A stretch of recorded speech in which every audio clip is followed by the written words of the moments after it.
Today on Doomed! Do we have a show for you today, ladies and gentlemen? Or, I guess I should really say, ladies and gentlemen, boys and girls, children of all ages. If you know what this show is about to talk about, then you'll get that little reference. Because today on Doomed with Matt Binder, we've got a wrestling show for you. And not just any sort of wrestling show. A perfect combination of everything that makes this show, well, this show. We got wrestling. We got a Republican Congresswoman who loves guns. We have QAnon. And we have a conspiracy. Or some gossip, or, I don't know, rumors? I don't know really how to explain it. But, ladies and gentlemen, today's show is going to really be an adventure. And who knows, maybe it'll even shock you. And before we go any further, let me pull up my guest for this episode. There he is, ladies and gentlemen. Jerry Springer. No, not Jerry Springer, although he very may well be Jerry Springer for this episode. You mean Maury? Maury. Could be Maury, too. Either or, right? I mean, they both do this sort of thing. I don't think Springer does, actually. No? Well, ladies and gentlemen, joining me today is journalist David Bixenspan. I don't know why I just said David. David Bixenspan. It's late, ladies and gentlemen. I've been doing that kind of thing a lot lately, and I don't know why. Like, accidentally saying people's names wrong? Like, saying, like, the first half of their first name and then the second half of their last name. Yeah. That is what I did, right? Yes. Right. I mean, let's just get into this, because I think this is I mean, this is something. Now, there's been rumors and speculation going around for at least a few months now. It's been about a month since it really picked up steam. Yeah. Okay. We're basically... I don't want to spoil it, but I don't know how else to explain this without spoiling it. So maybe, you know what? Let me also warn people that this episode will be heavy in the wrestling puns.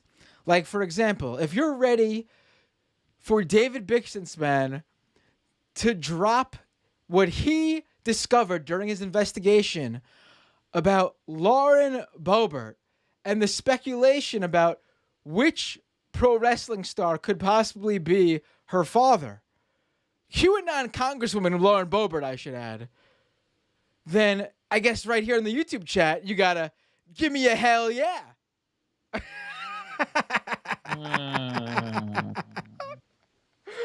Oh, I'm sorry what I'm about to put you through, David. I apologize in advance. I'm fine with any jokes about Stan Lane being the only wrestler trained by Ric Flair, though. Those are a personal favorite of mine. All right. So let's get into it. Let's just jump right in. What is the lowdown here? First of all, what is this rumor, this gossip that's been going around? Okay.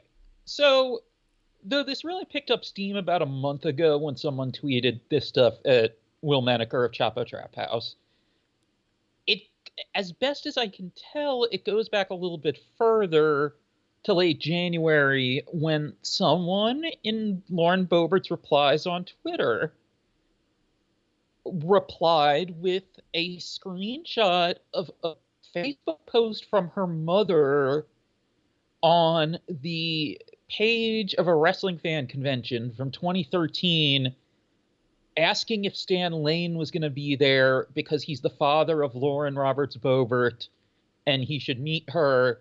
And also, they've done a kinship analysis between her and his cousin, and they're related. And that was the gist of that. But, do we not to get ahead of myself here, but do we know where this random person who first posted this?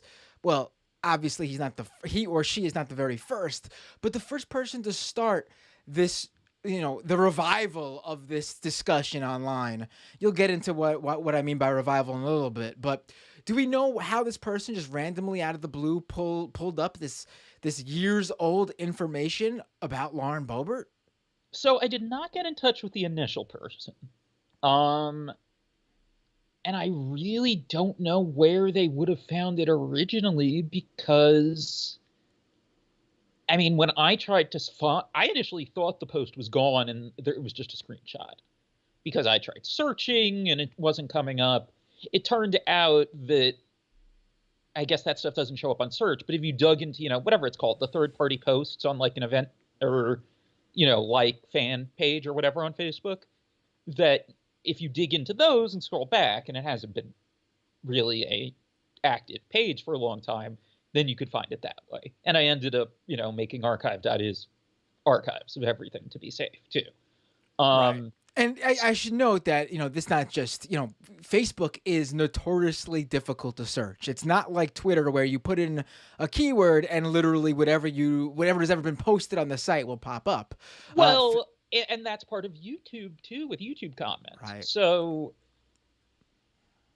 when it really broke through, it was from this tweet thread from @Panda4Bernie, who tweeted it at Will Menaker and did this thread. Here's this Facebook screenshot, and here's some screenshots of what she said on Twitter. Here's an archive.is link.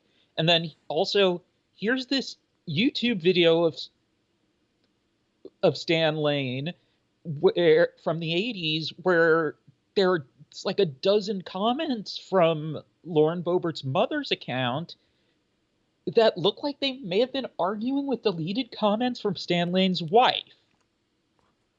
Wow. I mean, let's not get too far ahead of ourselves.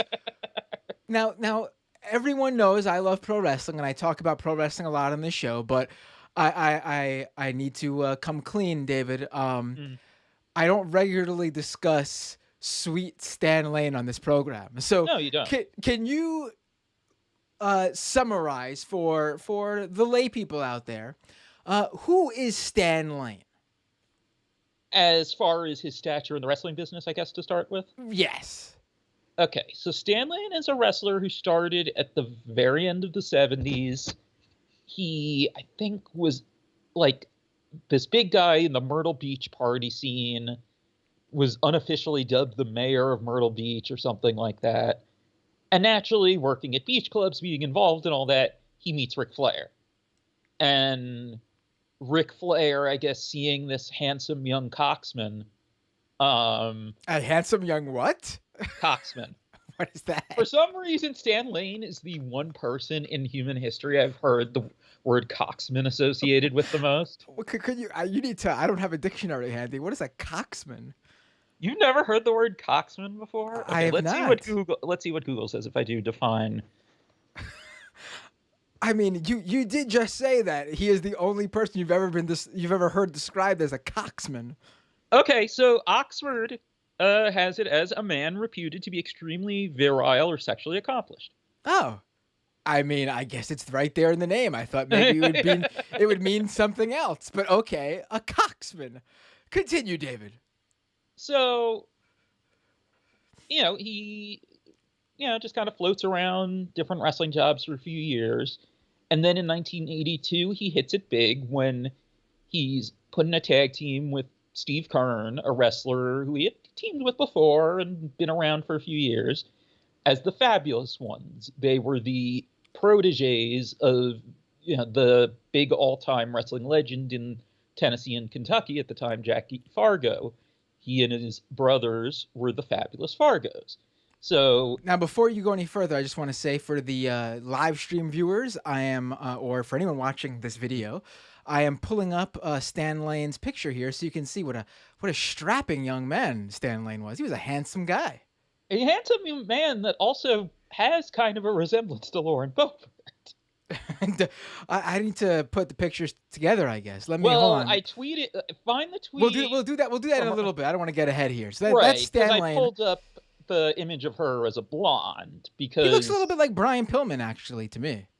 I don't know, but anyway, he was known for just how much sex he had, and I'm sure some of that started in the era of the Fabulous Ones, because, I mean, they're regional massive wrestling stars as heartthrobs in Tennessee and Kentucky in the early 80s. You can imagine what happened, especially since, as I mentioned in the article, like, in that era, like, it was considered good for business to have sex with fans. It's not good for business now. No, but the promoters all thought, mixed in with just the general idea of having cute guys will get young women to come and that'll get young guys to come. On top of that, though, the idea was if you have sex with them, they will tell all their friends that you had sex with them, And the they'll go to friends the will next come show. thinking that they can have sex with you. What a carny biz, man. What a carny business. It's You don't amazing. say. Yes. And also, I think one of the videos is embedded in the article, and seeing people discover them today was definitely interesting. The Fabulous ones were introduced, with music videos of them, like, just standing around all hairy-chested. And they may or may not have also been trying to covertly appeal to whatever gay fan base there was at the time. I've definitely heard things to that effect. That's really interesting. I mean, wrestling has been sort of weird when it comes to, weird open-mindedness while also somehow being homophobic in the early days. Yes. It's weird. It's weird, right?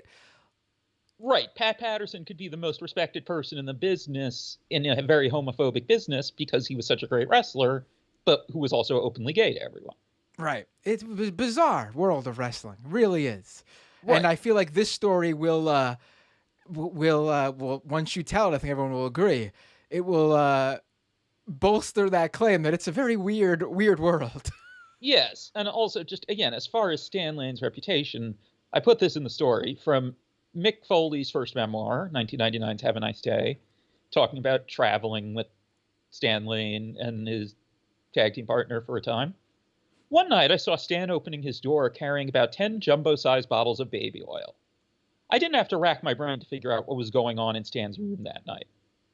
Well, maybe he was walking over to a photo shoot and he was getting enough baby oil ready to get his body and his tag team partner's body all oiled up for the photo shoot. Ever think of that, David?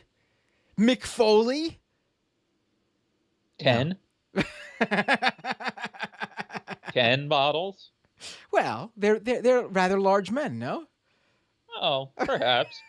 But you get the idea. Like, at one point, when all this was first becoming story a month ago, I tweeted to try to explain to everyone why this was so funny. Was that, like, Stan Lane's reputation is kind of the wrestler who had the most sex. And my friend John McAdam disagreed, in part because he had seen women literally lining up for Ric Flair. Wow. Ric Flair's Ric Flair. It's good you bring this up, though, oddly as it sounds, because I think there is something important that this whole conspiracy, out of all the wrestling stars possible, it's Stan Lane.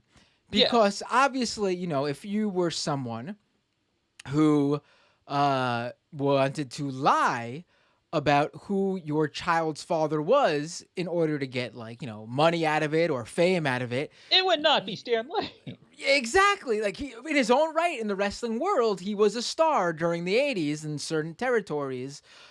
But, he's not some, national name. Like, you could have went with, like you said, Ric Flair. Well, he would be. I mean, he was a national name for a time. Yeah. I mean, when he's probably the Midnight Express and right. The Fabulous ones, right? And I mean, you got to remember, like, in the Midnight, when he's in the Midnight Express, those TBS specials and some of the bigger episodes of those weekly shows were doing, like, on cable in the late 80s to 1990, like 5 million people. Right, that's viewers. So, I mean, that's a lot. I mean, that's a hell of a lot more people than watching most stuff on TV now. Right. It's always baffling to me when I read how, there were wrestlers working full time in very specific territories. Like a wrestling organization that just ran out of Florida and Georgia would be able to pay a full-time salary to a whole roster of wrestlers. Like, that is crazy to me. That could never happen today. I mean, I can give you an even better example. So I think it was about the 50s through the late 60s, there were, it was either 3 or 4 separate territories in Tennessee alone. Okay. And one of them was based out of the Tri-Cities area, Johnson City, Kingsport, Bristol. And they had a full-time territory that ran 4 to 5 nights a week, every show was within driving distance of the home base, so you can sleep in your own bed every night, so your expenses are much lower than they would be most other places.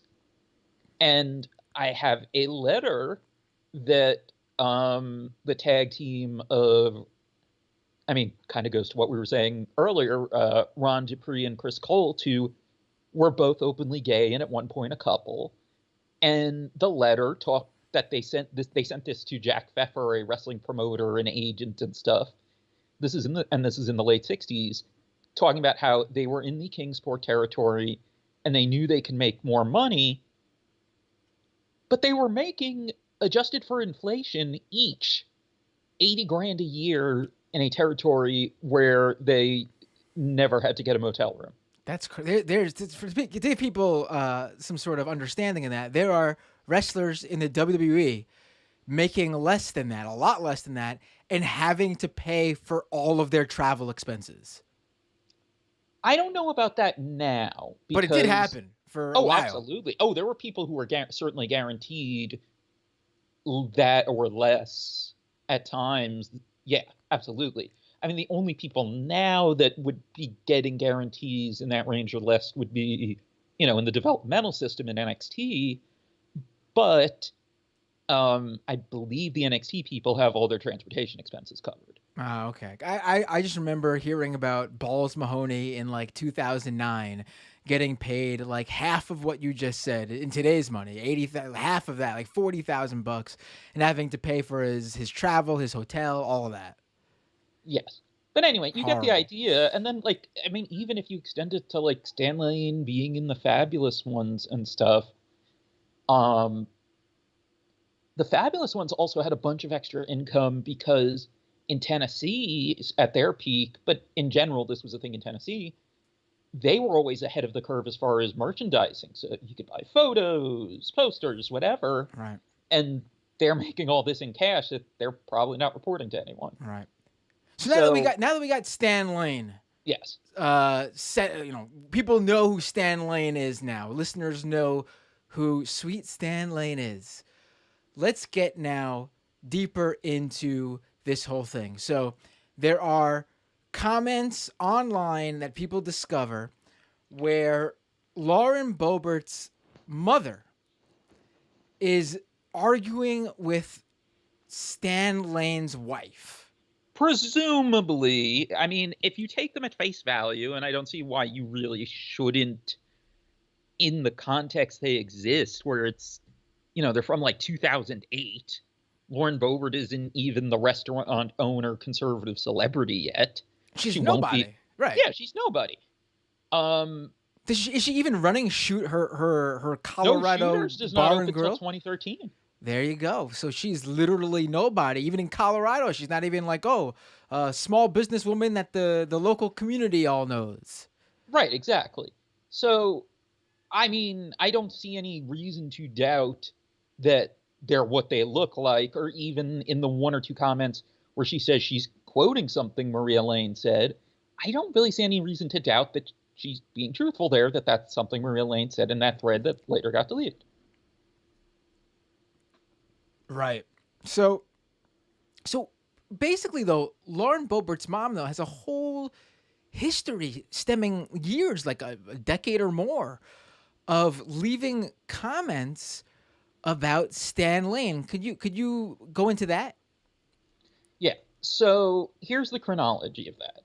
The earliest thing that's out there is this stuff from, again, it's YouTube, so the public timestamp is just X years ago. Someone did message me saying that there's a way you can go into the API to get the exact date, but I do not know how to do that. Also, I'm pretty sure if you hover your mouse over the years, it'll in a little box pop up the. I think I tried doing that though. I know you can do that on Instagram. I don't think that worked on YouTube when I tried on this. Yeah, I may be wrong. Weird. YouTube could be weird. But anyway, that's the earliest thing that's there, and then there doesn't appear to be anything online until a bunch of stuff from around September, October 2013. That's when the Facebook post is from. That's when the tweets are from. And this was something that Pando 4 Bernie had not found, but that someone tipped me off about. There were also two comments that Lauren left and I should make this clear too. All of the stuff from '08 is on her mother, Shauna Bentz's account, but there are some comments that are clearly written by Lauren. But then in 2013, after this other stuff, she comments on 2 videos of Stan Lane from his post-wrestling career as an announcer in the world of offshore speedboat racing. Yeah, I don't get it either. What? Yes. Saying that he should Google the name Karen Weary without explaining who she is exactly. And that was the end of that. And then in the meantime, as people are trying to figure out what's going on, I and various other people too, who would end up tweeting screenshots at least, went to the Seminole County, Florida court website, because that's where Lauren Boebert was born and was living, and where her mom's from and everything, and searched and saw that there were at least 4 attempts at paternity cases. Wow. And this is going back to when? What years were these paternity cases? Let me refresh my memory real quick on that. I should let people know that David's piece literally was published just this morning. So we're the first to grab you here on this, aren't we? Yes. Brace is going to be very jealous.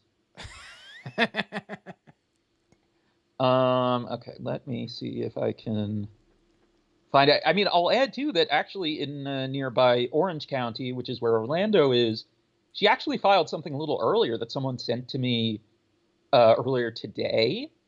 So this all goes back to '87 or thereabouts.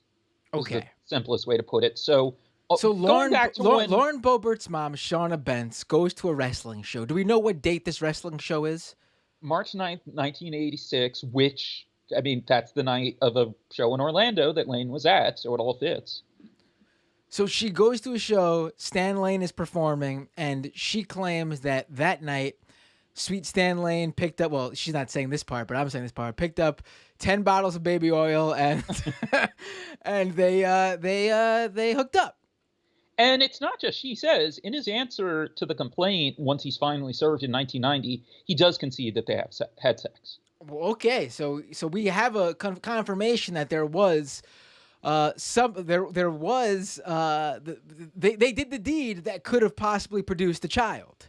Yes, and at the time also she was 17. Well, that's a new. No, here's another thing. I didn't hear the 17 part, but I did hear this, and I tweeted this out. I said allegedly at the time because it was unconfirmed to me. But did you see that there was a rumor, too, that Stan Lane and Lauren Boebert's mom were cousins? Okay, yes. Is that true? No. Right. We'll get into that in a second. Well, yes, but I mean, once you go over everything, it appears that it's being written in the voice of the cousin who actually ended up in contact with them, and okay, so I guess DNA we should say this in front here, though, like just to make it clear as can be. They are not cousins. There is no cousin fucking going on. Okay. They are not fucking cousins in any sense of the term. Okay. All right. Well, this story got a lot less interesting. Thanks for joining us today, David. Okay. So anyway, yeah. So no. This is still very interesting to me because we've got 17-year-old Lauren Boebert's mom hooking up with Sweet Stan Lane. How old is Stan Lane at this point? 32. Oh. I was hoping you were going to tell me like 21, 22. No, and as far as the legality, the Florida law at the time is confusing as to whether or not this would have been a crime, because what would be considered their statutory rape law but not by that name at the time, it had 18 as the age of consent. Let me look at what the exact wording is here. I have it in the article because I don't want to get this wrong. So while you find the exact wording, though, I got it. Let us know this. Could Stan Lane be in some legal trouble here besides the whole legal trouble of possibly being? I mean, not in not in 2021. It's Right. been I mean, could he have 35 been? years. Could he have? Well, who knows? What's the statute of Maybe. what's the statute of limitations on this? I don't know. That I'm not sure. Okay, so here's what it says. So that it was called carnal intercourse with unmarried person under 18 years, and it was established in 1983. And it made it a secondary felony to have sex, quote, with any unmarried person of previous chaste character who at the time of such intercourse is under the age of 18 years.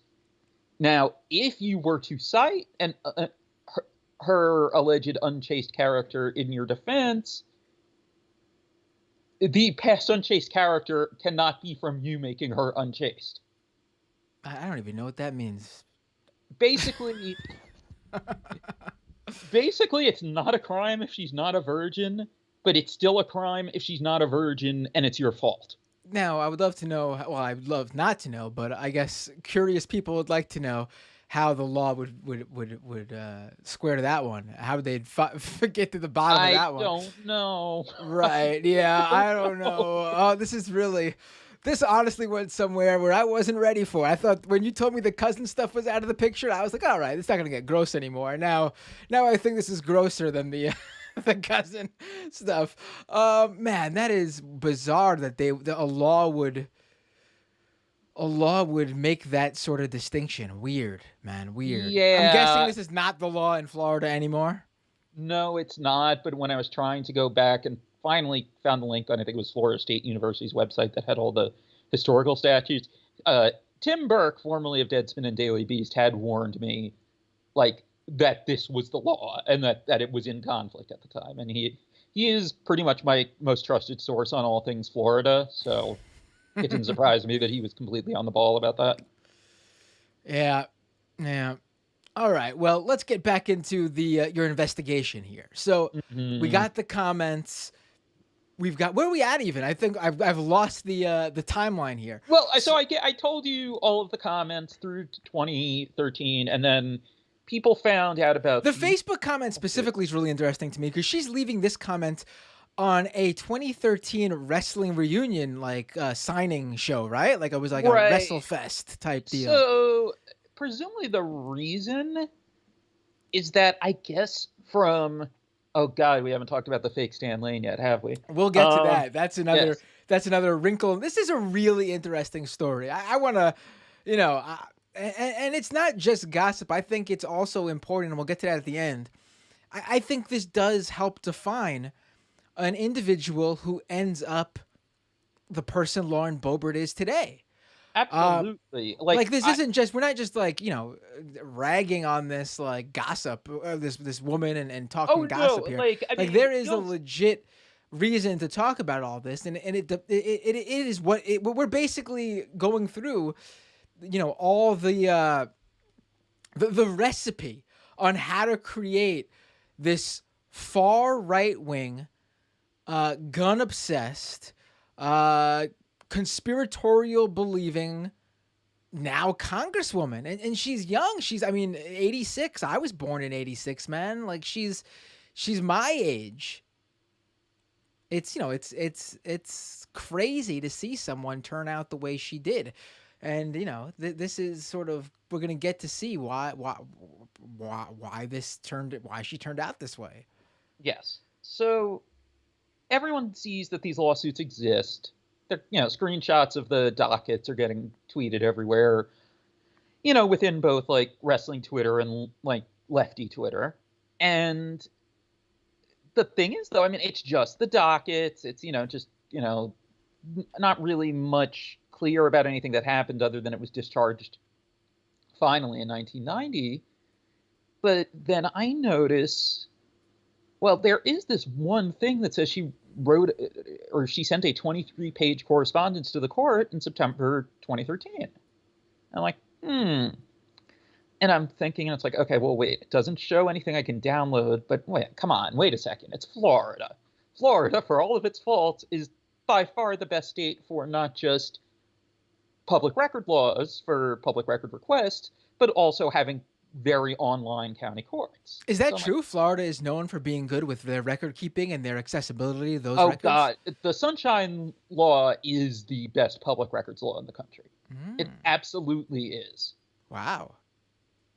Wow. Well, kudos, Florida. Yes. I mean, when I get opposition to something in Florida, it's notable because Florida is just the best place to do this with. Like when I did the Drake Works, thing with the emails from the city of Longwood, like that was like, oh, great, Florida. I know I can try to get something. Oh, we'll get to Drake later. It's a Well, different segment. yes. But Yes. let's stick with this one. So we got you going through these records in Florida. Right. So I'm looking at the website and I'm like, okay, wait a second. It's 2013. That has to be digitized. I'm thinking, okay, well, wait, is it that it's family court? And then I'm like, no, well, wait a second. I knew, because I had never really looked at the Seminole County site much, but I knew from other counties that if you had a registered user account, you could view the documents from family court cases that were not available just to anyone going to the website, because that's actually part of the law. They're a public record, like any other court record, but for some reason they decided they wanted an extra layer for them to go on the internet. Okay? Right. The way the different counties handle this, some are very easy about it. You either just have a regular automated sign-up form, and I think all of them are free, but just regular automated sign-up form. Some you email them and they'll set up the account for you in a few minutes. Orange County, Orlando, where Orlando is a bit of an anomaly in that, and I've never tried this with them because they require a notarized letter. It's like, no, I'm not going to a notary just to have that in my back pocket to be able to do eventually. It's just like, unless I knew I was going to get some amazing scoop, it's just not worth it. So I go look and I'm like, okay, can I register an account? Yes. It's free. Good. It's automated. Good. I sign up. I log in, and it has the PDF of the thing from 2013. Which was Shauna is the name on her active Twitter account. So we should stick with Shauna, even though all of these posts and documents alternatingly say Sean and Shauna. It's a cover page that she's forwarding to the court. Then on another letter she wrote a year earlier to the State Bureau of Investigation, which is basically, the state police, detective squad type, though, in North Carolina, where she goes over what she had discovered that made her more clear on the fact that she believed that not only was Stan Lane the dad, but also that he had done something shady to get out of his responsibility. And, we'll get into the details in a few minutes and how I, backstop them and all that.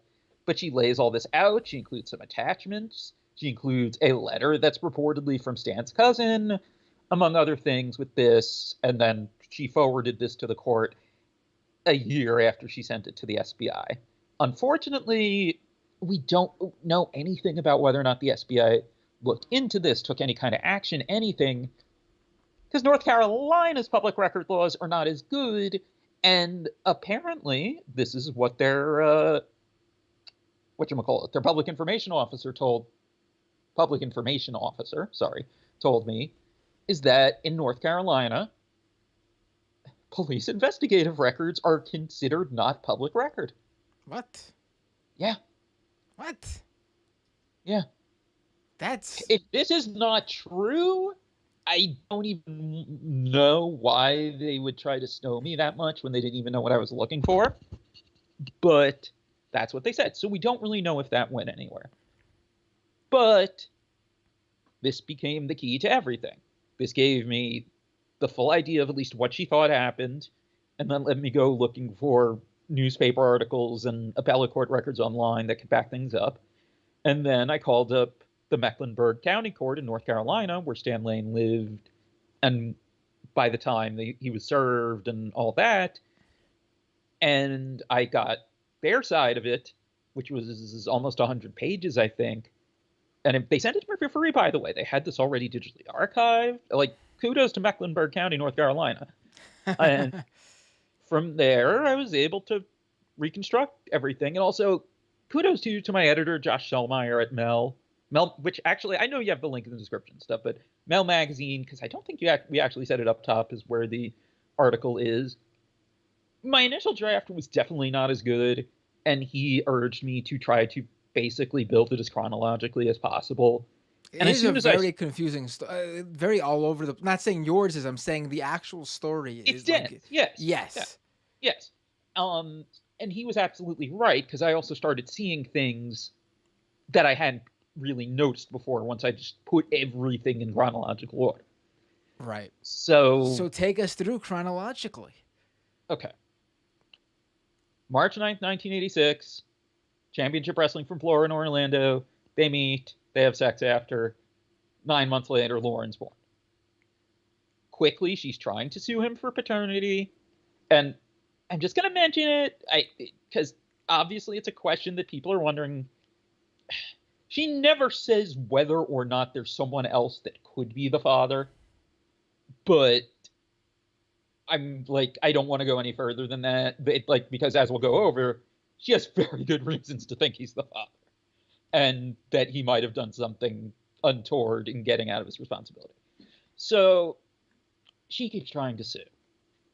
And whenever they try to serve him in Mecklenburg County, actually, I mean, she probably tried to serve him in Florida first, because when she first filed the first case in the Orlando area, well, in Orange County, Stan was still living in Florida. He moved from Florida to Charlotte in about April or May of 87. So I'm guessing the idea was to try to serve him and maybe he was living there or whatever. But she has no luck. The deputies and all these people that are supposed to be serving him with the papers for the paternity case are given explicit instructions as this moves on into 1988. Serve him at the Charlotte Coliseum where he is wrestling after 8 p.m. Here is a picture, trying to make this as foolproof as possible. And they were unable to serve him for what it turns out his longtime friend, on-screen manager, etc., Jim Cornette, described a year ago was Lane pretending he wasn't Lane, and the other wrestlers being like, oh yeah, he went that way. Now, I should say that you brought Jim Cornette. I urge everyone to. I wanted to play it on the show, but I'm afraid it's going to get this episode copyright stricken. Yeah, because I do think they have content ID set up on their account. So I urge everyone after this, if you listen to this show, go to YouTube and type in Jim Cornette. It's linked in the article too. Okay, there you go. It's in David's article, or on YouTube. Stan Lane, Lauren Boebert, Jim Cornette, who is one of Stan Lane's closest... No, it's not under Stan Lane, Lauren Boebert. This one's from a year ago where he doesn't know the name or anything. No, I'm talking about there was a clip on his podcast recently. Oh, you mean the one where his co-host shit talks me? That's a long story. They shit talk you. I missed that one. Yeah, but I don't even want to get into it. I'm talking about the one where Jim Cornette Jim Cornette's co-host is reading him a listener question about Stan Lane possibly being Lauren Boebert's father. Oh, the first time it came up, and Jim within Cornette, a day or so of the Panda for Bernie thread. Yes. Yes, okay. And Jim Cornette thinks the whole thing is so silly, and he's joking about it, obviously poo-pooing the idea, and then he asks, when this claim to happen, when the claim that this happened was, and they give him the date, and he says something like, "That's not possible. Stan Lane wasn't even." Wait a minute. He was in Florida at the time. Oh no! It's a great moment. Yes. It's a great moment. I urge everyone to go listen to it. Yes, and then last year though, I think someone had just sent in a listener question about paternity cases, and he brings this one up, and he gives enough details that it's clearly about Bobert, because he says it was the night that we had our first show at the current Charlotte Coliseum. And the date that they tried to serve him in 1988, where they couldn't do it, was the night of the first show at the new Charlotte Coliseum. So Lane's doing everything he can to avoid the getting served. Yes, which is also, I don't put it in the article other than to note that he's living in Mecklenburg County the whole time, but it's ridiculous that no one managed to serve him for like 2-3 years. Right. Also, I want to mention, I know everyone likes to, we're talking about Lauren Boebert. That's quite a sympathetic figure, but uh, real dick move from Stan Lane to do all this. Yes, and like we should also stress too, like I came away from reporting this, and I think a lot of people reading this, like immensely empathetic towards at least the youthful versions of her and her mother. Right. Like, like it's not an excuse, as we'll get into, but it certainly helps explain a lot. And right. They're really put through the ringer in ways that, if you haven't read the article yet, I don't think people are even close to realizing as they're watching or listening to this. Right. So they finally serve Stan Lane. Let's get there. How do they get him? Literally just doing the same thing again, and I guess and he had avoided being less of an idiot. He had avoided wrestling in Florida for a bit too because of all this. Yes, even though they had the order to serve him and all that in Mecklenburg County. Yes, thank you for bringing that up. At some point, I don't know when he first would have become entirely aware of it, or that it was the specific case or what, because he doesn't avoid Florida until like 1989. And then doesn't go to Florida for over a year, most conspicuously not going to Florida a few days after Bobert and her mom did their blood tests, and a few days before he was supposed to do his, which, wait, you're doing it anyway. They've already done theirs. Why are you bothering with avoiding Florida right now? So they, July 1990, Bobert and her mom get their blood drawn on July 18th. He gets his on July 25th. And 2 months later, it says he's not the father. No. So why are you on this? Why are you talking to me right now, David? Why are you here? Well, okay, 2 reasons. One, which I don't really address in the article because I couldn't find a source I felt was like definitive enough, and I just had trouble finding an expert to interview. It does not use the current DNA test. It uses the old test, HLA.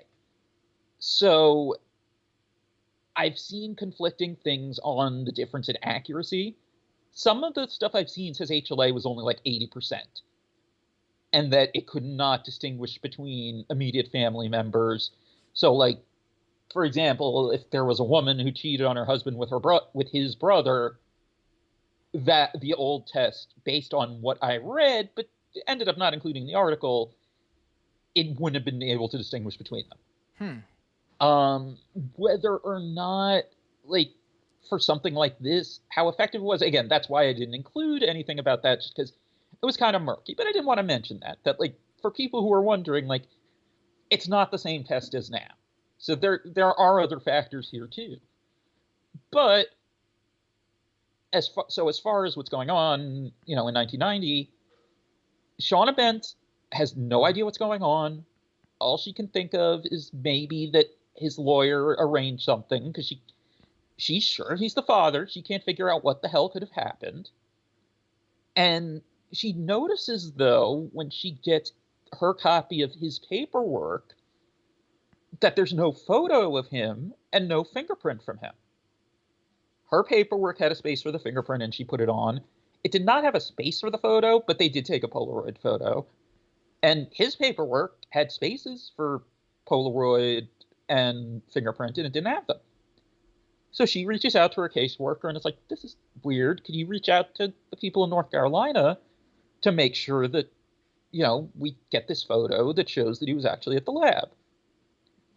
And they get a photo that is not a Polaroid, which, oh God, I should explain what a Polaroid is. A Polaroid. I think people know what a Polaroid is. I'm not sure if the younger listeners know what a Polaroid is. An instant photo where you take a picture, it comes out, and you gotta wait a few minutes. It comes out already printed, yes. Yeah, you gotta wait a few minutes, and shake it like a Polaroid picture. Everyone knows what a Polaroid is. Right, from the Outcast song, right. But obviously, it does make sense that in that context, you would use Polaroids exclusively. Because you just want to have the photo then and there and put it in the file, etc. Right. But in this case, though, the Lane photo did not appear to be a Polaroid. Right. And, we have a bad Xerox of that, and the other photo, too. And I mean, no, it doesn't look like a Polaroid. And she thought it also looked conspicuous because he's in sweats in the middle of July. And also, it looks kind of posed. I guess she thought it didn't necessarily look like it was at a lab, which you can't really tell from the copy we have. But then, and this is something she claims that I have not confirmed, although I do think the photo looks familiar. And when all this was first coming out and I was first researching it, showed it to a friend who had not heard about any of this, and I asked him if he thought it looked familiar, and he did say, yes, I remember seeing that in color. She says a short time later, she and a friend went to a local pharmacy. They were looking through the wrestling magazines and saw a non-cropped version of that photo that had him sitting next to another wrestler. Ah, so it wasn't taken there. This is what she claims. Right. And if nothing else, I don't think it's unreasonable to say that it looks somewhat incongruous with what they told her it was. Right. Obviously, if she's telling the truth, and this is from the letter she sent to the FBI, I would obviously love to find the photo or anything else from that day. But there are a lot of wrestling magazines in that era, so good luck. Right. It was like, think about every sort of wrestling website and newsletter, email newsletter there are today. And now imagine all those being printed out on paper and being sold. The leading wrestling magazine company at this point has at least half a dozen, probably more. Right. Most of them monthly, some of them quarterly. Right. So between them and all the competitors, because we're talking your Hulkamania boom era, there are a ton of them. So, and some of them are really obscure. So now you would think, listening to this story, that this is the big crazy thing that happens. But like you just said, no, it gets even more. I mean, why don't you just tell everybody? This is just right. This is where, and this is where I think this is the. This is it here. This is the clincher for me that it's not 100% proof, but I am sure that the two are related after you tell everybody this. Okay. So according to Shauna Bentz, Lane's cousin, Cindy Strawn, reaches out to her after seeing the YouTube comment section argument. She puts it as 2001. That's clearly not the case. I don't know if that's a typo or just a weird memory lapse or what, because the YouTube stuff was obviously 2008. And after doing some research of her own, and this is according to Bentz, Strawn finds out that there was a case in the Charlotte area that I think the arrest was in 93 and then the trial in 95 of a phlebotomist who worked for the same lab that was contracted with the state, who was charged and convicted with offering to falsify a negative paternity test for a prospective father. Basically, that she saw the guy was nervous, said she'd fake it for $500, he agreed. Then she flagged some guy down saying it was for a science experiment. So, wait a minute. And it's the same phlebotomist who drew Stan's blood. Wow. So it's very likely that. Why don't you spell it out for people here? What Bentz and Bobert clearly think, and what I don't blame them one bit for thinking, is that at a minimum, Stan Lane shows up at Genetic Designs Center in the Charlotte area.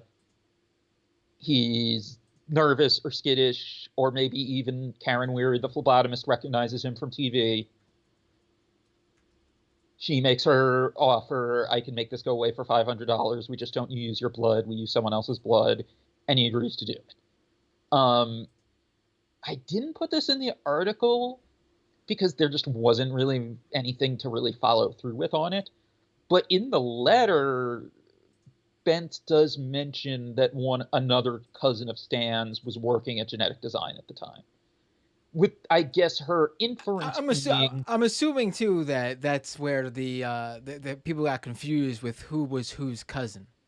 Well, because also that Facebook post appears to be written in the voice of the cousin. Whether she was using Bentz's Facebook account or Bentz was posing as her or what, I have no idea. Do we know why his cousin was going after him? It seems like she saw the YouTube comment thread. She realized something was up. She reached out. She did some of her own research, and she was like, "Oh God, maybe he did do this." Right. Right. Yeah. And also was just like, she also wanted her, her aunt to have a relationship with her granddaughter too. Yeah. I guess that makes a lot of sense. Yeah. So, jeez. Oh, so just to finish the thing though about, the relative that Bent says worked at Genetic Design. Again, I didn't put this in the article because there wasn't really anything to follow through with. I guess her inference is supposed to be that maybe this other cousin knew about Karen Weary's scheme and tipped Stan off.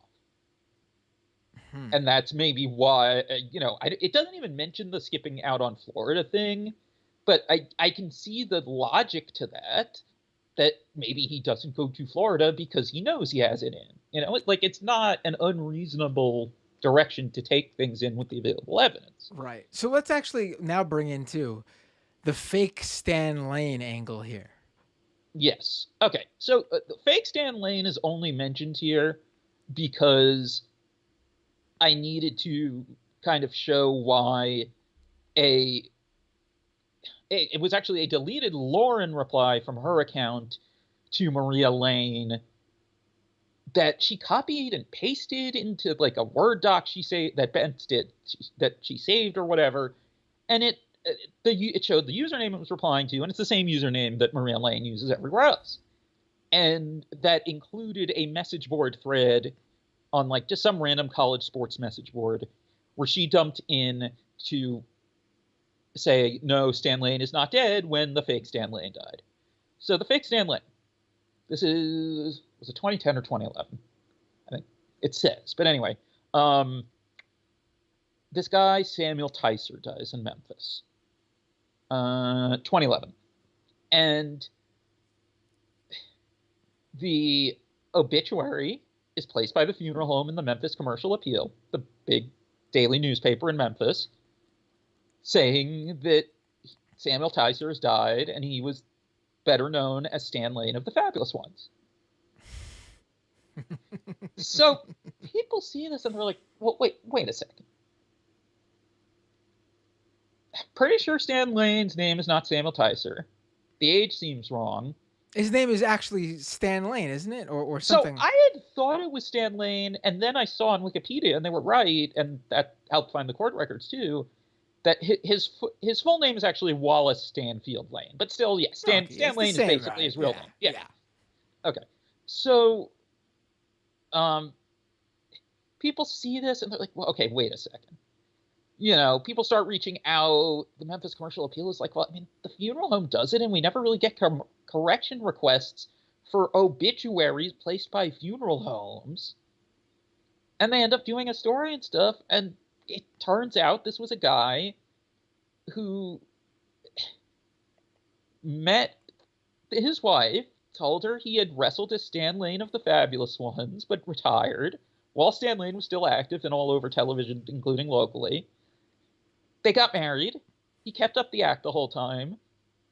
Her family knew he wasn't Stan Lane, and we should note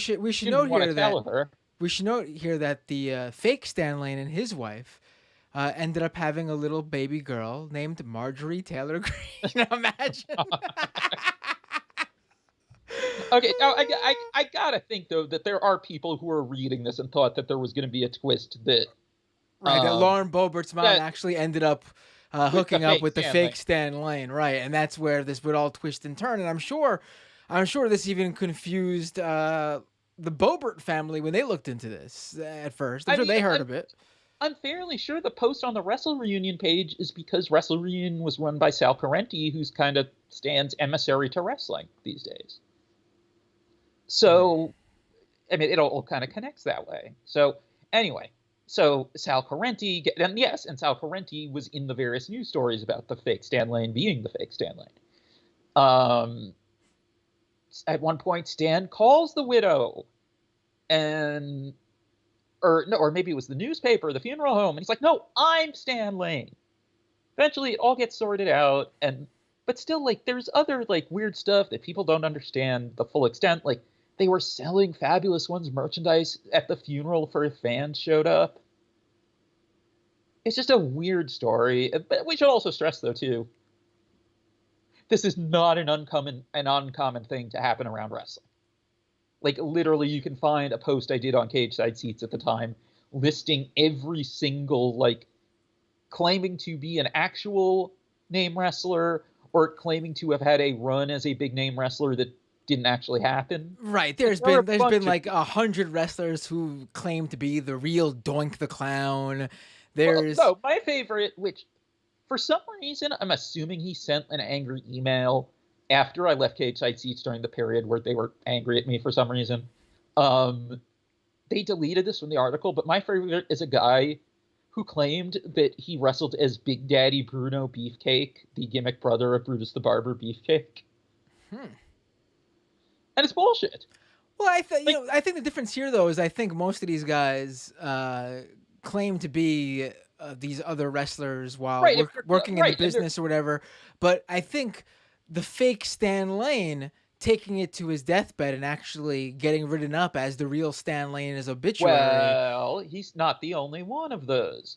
I didn't know that. There was a guy who subscribed to the Wrestling Observer newsletter for years who had convinced his wife and perhaps also himself, to hear Dave Meltzer tell it, that he was Apache Bull Ramos, legendary bad guy in different parts of the country, including the Pacific Northwest. I don't know. That's the first time I'm hearing of that guy, to be honest with you. He was, so before Buddy Rose was the big star in Portland and Seattle, it was Apache Bull Ramos. He was the big bad guy. Okay. And this guy was obviously not Apache Bull Ramos. Like, but when he died, his wife writes to Dave Meltzer, like, asking him to do an obituary and stuff because her husband, Apache Bull Ramos, had died. And then, you know, some people found the real guy and was like, no. And apparently, I just have to say that Chad Alpha in the YouTube chat says, "I'm Mil Mascaras." Also, is this true? Daniel in the super chat, what am I saying? Super chat in the YouTube chat. You can drop a super chat, by the way, and I will make sure I get to your questions. YouTube.com/Matt Binder. I'm just happening to see these right now, but if you want to make sure I read your question or comment, drop a super chat. Daniel says, there's a story about Stan Lane pretending to be Lex Luger. Okay. That sounds vaguely familiar, but I don't remember anything about it. Okay. All right. So let's get back to Bobert here, because I think we got a little bit off. Right. But anyway, the point is, like, just to finish the other thing about the fakes, like, this fake Bull Ramos even would show up at the Cauliflower Alley Club banquet, which is a gathering of old wrestlers every year in Vegas, and talk to everyone like he was the real Bull Ramos. And everyone just kind of hated him and tried to get away from him because they were like, who is this weirdo? Oh, boy. Wrestling fans, man. So anyway, yes. So okay, I'm trying to remember. How did we get to the fake Stan Lane? Right. Because we were talking about something with Maria Lane. Oh, we were talking about the YouTube comments. Right. Stuff, but I don't remember why we were talking about the YouTube comments. Right. Again. So I also remember reading that Bobert was reaching out to Stan Lane, and basically they were making the case that to Stan Lane's mother, I think it was, that, you know, Bobert just wanted to have a relationship with the man she believed to be her father, you know, and she didn't care about money or anything like that, which, you know, again, it's unfortunate, the case, you know? Yeah. So this is all going by what Bent said in the letter, that she had found, when she was like 13, she found Stan's mother's number and called her, and then Stan called back. And first the mom was talking to her, but Lauren jumped on the line and was like, "Hi, I'm your daughter. I don't want money. I just want to know you," et cetera, et cetera. So let's get to this now, because I think this is a very interesting story. It's been going all over the internet. To have you on to break it down, I mean, I know you could not claim with 100%, that this is that Stan Lane is who Bobert and her mom think he is, but through your investigation, what would be your takeaway here with that claim? I think either he is or he has some unusually weird bad luck. So, Stan Lane, you are the father. Is that what we're saying here? I mean, look, obviously I would never state that definitively. Right, of course. But it sure feels that way. Now let me pull up. And I think especially the whole thing they went through, and then the belief there is now after your investigation that the person involved with the DNA test had a history of being paid off. Do we know how many cases this could possibly have affected? Unfortunately, no. So there are a few things to that. So the only reason she even gets charged and they figure out who to go to is that she and her husband were getting divorced, and she had bragged to her husband about it. Who is she in this? Oh, sorry. Karen Weary, the phlebotomist, the lab tech. Okay. And she had bragged to him that she had been doing this and would even name names of the patients or, test subjects. I don't know what even term we would use here. The people in the paternity cases. Right. And he only remembered one set of names, but he still remembered a set of names. SBI investigators went to the mother and we can't tell you why yet, but we need to retest your son's paternity. And at the same time, they went to the dad, who, upon being confronted with what was going on, immediately fessed up. And between both husbands, and the retesting, obviously she was convicted. But that's the only one they know. And, there were articles in the papers in Charlotte and Raleigh about how, they were sure there were more, but they had no idea how many. And I couldn't find it ever coming back up in the news. I mentioned in the article, too, me reporting this story appears to be the first time there has ever been any reporting on another even potential case. And for what it's worth, too, and this is something that, for reasons we've discussed earlier, I couldn't confirm, Bentz did also claim, I don't know how she would have known this, though, that when Genetic Design sent a packet of potentially suspect cases to the North Carolina SBI, her case wasn't in it. And she says in the letter something like, well, wait a second. An adult man who's something of a celebrity with a teenager almost half his age and a negative paternity test that Karen Weary did, and it wouldn't be included in that? Now, again, we have no proof of this, but, for whatever reason, no other cases came out. And then the other thing, and as I know in the article, polygraphs are notoriously unreliable, but they did give Karen Weary a polygraph, and when she responded no to all the questions about if she fabricated any other false negative tests, all of her responses were considered deceptive. Which, again, it's polygraph, but it's still worth mentioning. Right. And Franglish on Twitch says that phlebotomists are normally paid a little bit more than minimum wage, so bribing them is very plausible. Yes, and this is discussed. I don't think I mentioned in my article, but I'm fairly sure it's in one of the linked old contemporaneous articles that she was making something like $9.50 per test, as in $9.50. Right. So the idea that this family goes through all this, and then there is this conspiracy against them, where allegedly someone could have paid this phlebotomist to fake the paternity test results, because it's already been discovered she's done this before.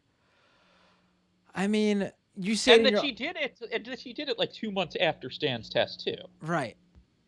And you said in your article, so here you have this conspiracy against them, and you can understand how this family falls down the rabbit hole from there.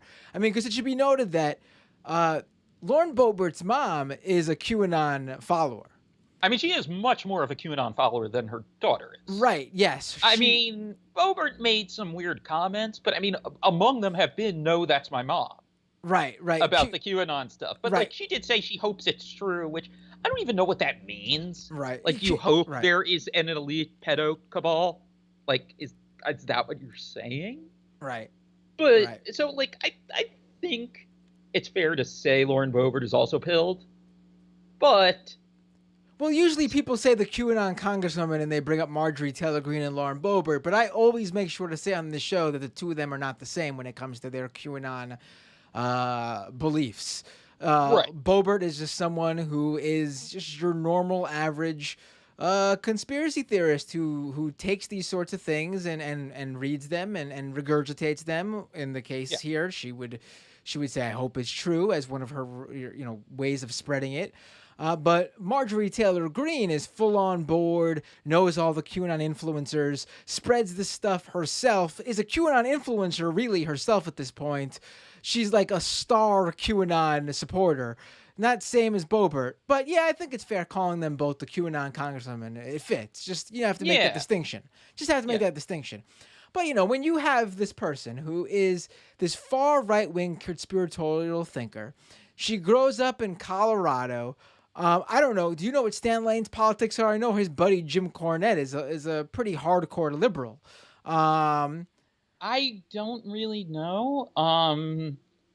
I mean, he's an 80s wrestler from the Carolinas, so really could be either or. I mean, I would have to find out that Jim Cornette was a liberal when I first found out. I was pretty shocked about that. I mean, and he's a hardcore like Democrat. I would have sworn a guy like Cornette would have been like a Republican, but you can't judge people by can't judge a book by their cover, right? I mean, the way he explains it is like he just didn't pay much attention to politics until the financial crisis messed with his retirement account. Because he's on the road all year, blah blah blah. Like, I'm sure there are a lot of wrestlers who just because of insane schedules do not keep up with politics, which is entirely understandable. Right. So I'm gonna pull up. I'm gonna pull up for the YouTube audience here a picture of here is Stan Lane back in the day. This is in 1994 when he's a WWF announcer. Oh, I'm sorry, no, I'm showing the old school him with the tag titles. Here is with beard or without? With beard. Okay. Here is Lauren Boebert today. Mm-hmm. And you just sent me an old picture of Bobert and a picture of Stan Lane in the 90s, you said, correct? Yes, this is like 93, 94. And the Bobert one is from like 2013, 2014. So how old was she there? She was mid early to mid-20s, right? No, like late 20s.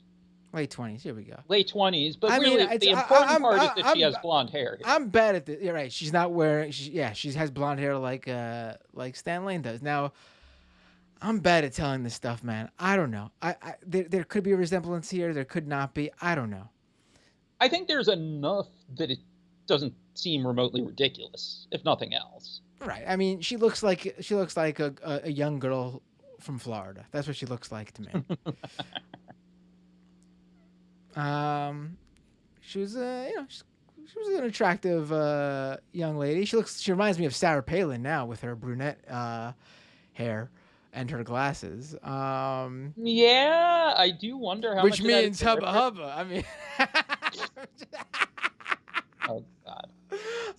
I'm joking. I saw someone tweet that like someone found her like she posted photos online entering a modeling contest or something. I'm not gonna look up those. I don't care enough. I mean, But- I mean, the only thing I'll say about them is that, like, whoever taught her to pose for this did not do a good job. right. Because she looks very nervous. Mark on YouTube chat says he is prettier. I mean, I actually think he was good looking back in the 80s. I don't like the clean cut 90s Stan Lane. No thanks. Not my type. Late Not my 80s, type. like very early 90s long hair Stan Lane with clean shaven is still a very, very handsome man. Right. But not as rugged as the bearded version.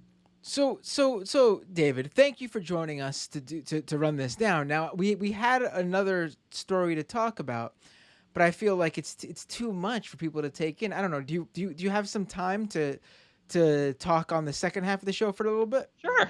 All right. So why don't you just give us a quick 2-minute summary of what the QAnon wrestler, what's his name? Drake Wirtz, formerly Drake Younger.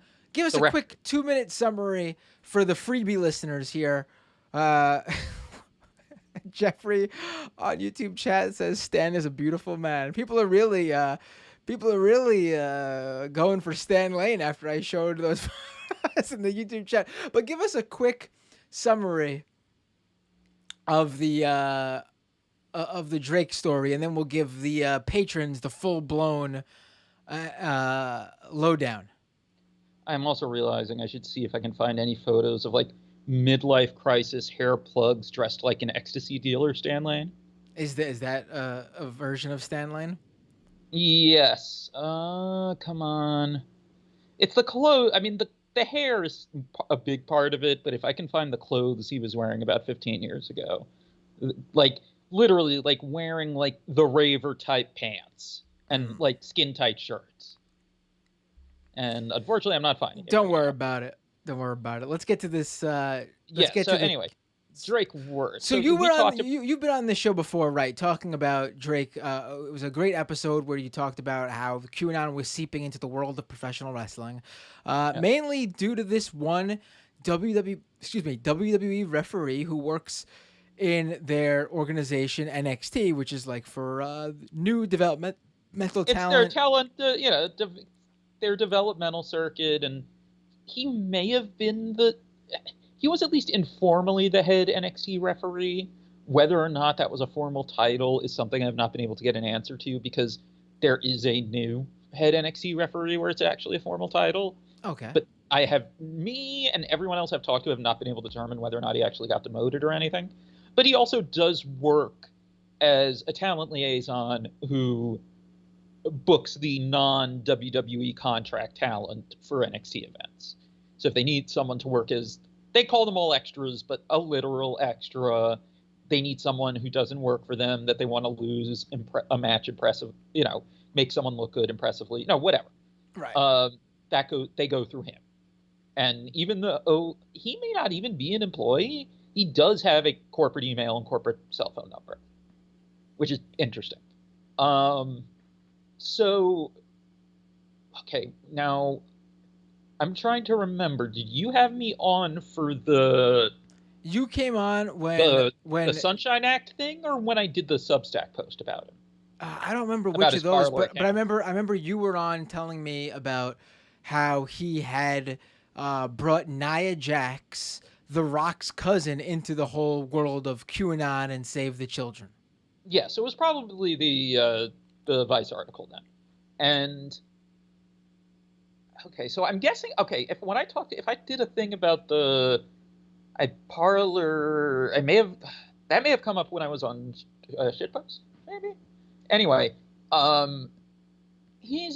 First of all, I want to just say there will be no promoting Jared Holt's podcast Shitpost on this show. I want to make that clear as can be. Yeah. Ever. It's not like you do the same episode on both of your feeds multiple times Yeah. a quarter now. Yes. Also, we the only podcast I do dual shows with, where we'll both do an episode together and use the same episode for both. Yeah. All right, go ahead.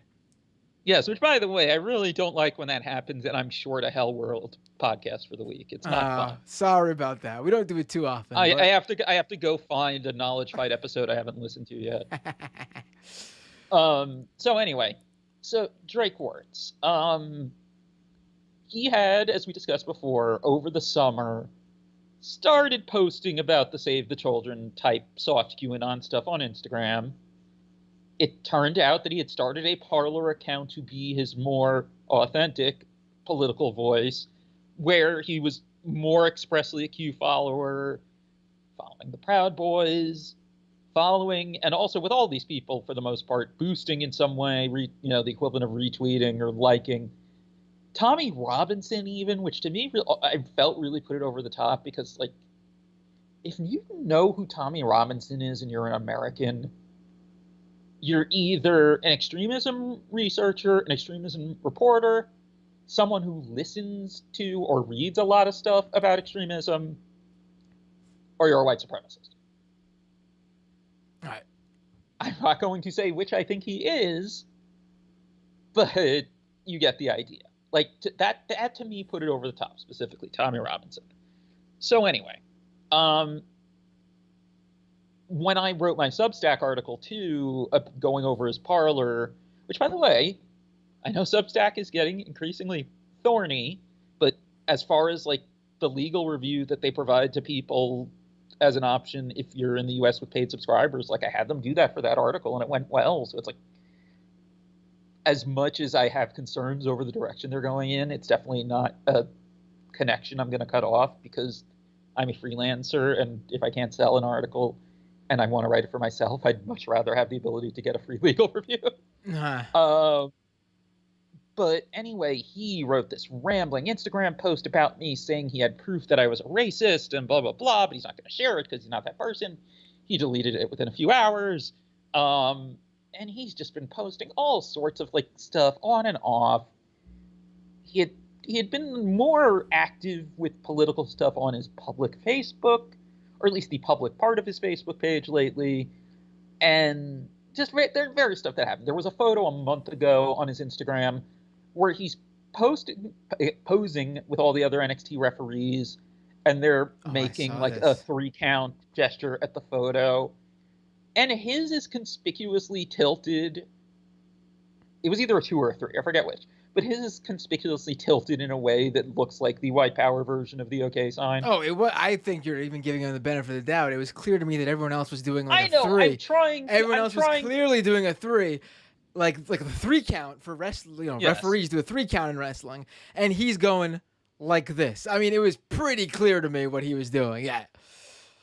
Right, so that happened, and that's still up on his Instagram too. But then this thing you recently tweeted out, give us a quick. Which thing? Because I mean, there were a few things from the last several days. I mean, there's more stuff I haven't even posted yet. But oh boy, so let's. He's shouting at cars, fundraising for a fake abortion group that's actually like one of those religious anti-choice groups. So, like, I mean, the big thing, and really what I think we'll end up talking about on the second half is, and, I even started to get emails from people who aren't wrestling fans that found my tweet, because he's just becoming, like, an annoying guy now in Seminole County politics. Like, an annoying guy who shows up at rallies and marches and town meetings and stuff. And that includes... Okay, so this was about 2 weeks ago. There's more. He was part of a march to go to a meeting where they were all maskless, despite being told they couldn't come in without masks. They eventually just let them in, to make Altamont Springs, Florida, which also happens to be Lauren Boebert and John Pence's original hometown, as we discussed earlier. Man, Florida. Really? Yes, this is why I've tweeted, recently, earlier in the week, like, I cursed the day I first heard the word Seminole County. People were saying before, when you mentioned how the great transparent laws they have in Florida, the Sunshine Law that lets all these documents be public. They were saying, that's how I saw some people say, that's how the Florida man came to be a thing, because yes. But if we didn't know about all these Florida men doing these crazy things, there wouldn't be a Florida man because there's crazy people in all these other states. We just don't hear about them because they don't have the same laws about their public records.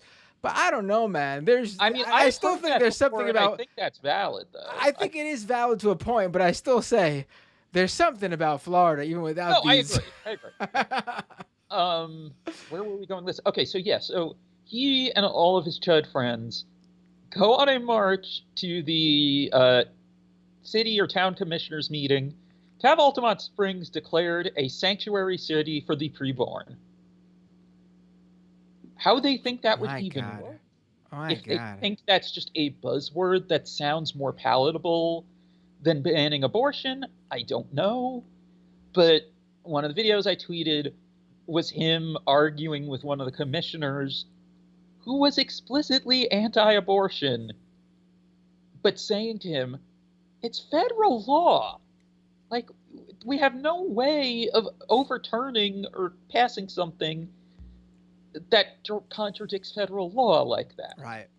And it's too much for them, What are they gonna? What are they supposed to understand, You're expecting these guys asking for a policy change to understand how politics works, man? I mean, come on.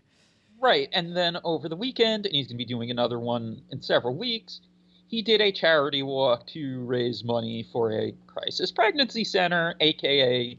a fake abortion clinic that tries to trick women into either delaying abortions or et cetera, et cetera.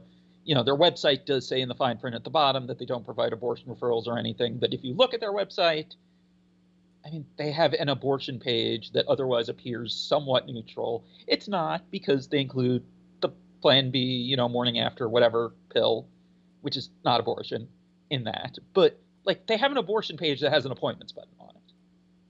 Right. It's clear. The intent is clear.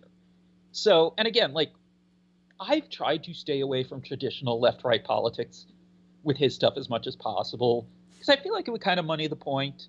He's going far enough that I even as as divisive as abortion can be, I don't need to bring that up, but I bring up these because of the deception on the part of the crisis pregnancy centers and the fact that he was unable to be rational with someone that agreed with him.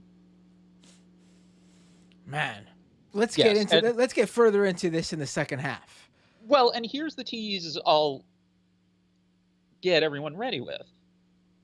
And looking through more of this, and I realized, and I mentioned this to a reporter acquaintance that kind of agreed with me. Something that I think we'll talk about maybe even more than this specific Drake stuff is it sure feels like the anti-choice movement and the Q followers are starting to merge a bit. Oh, that's no surprise, right? Well, I mean, if you think about it, I mean, it's been Save the Children since the beginning. They're not just talking about the child trafficking rings that the global pedophile, satanic cannibals in the cabal are running. They're talking about children in general. Obviously, this is seeped into it. I mean, it's more simple than that. They get to call Democrats and liberals and leftists baby killers in a palatable mainstream Republican way. Oh, right. Exactly.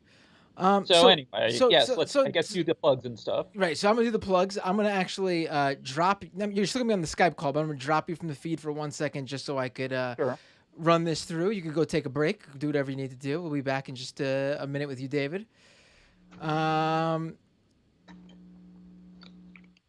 Folks,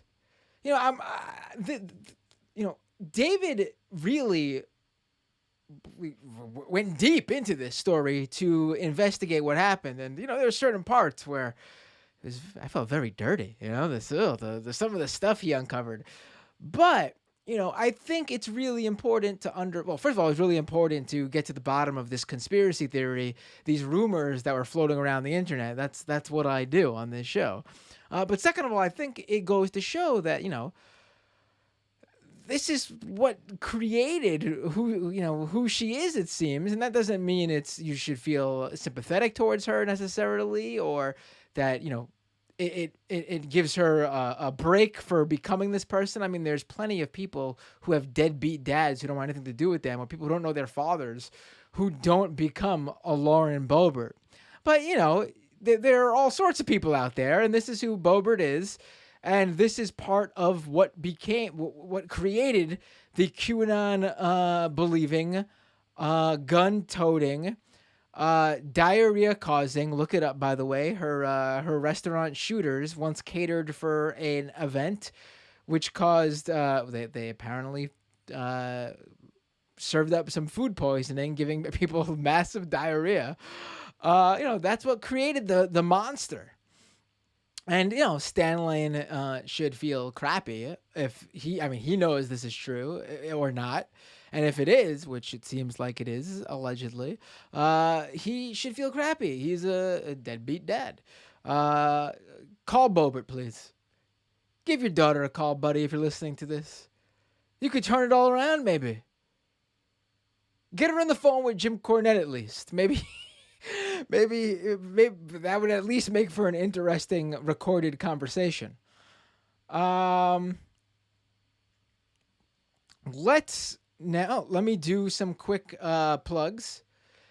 And that we'll go to the second half. Now, if you are listening live, you can keep on the...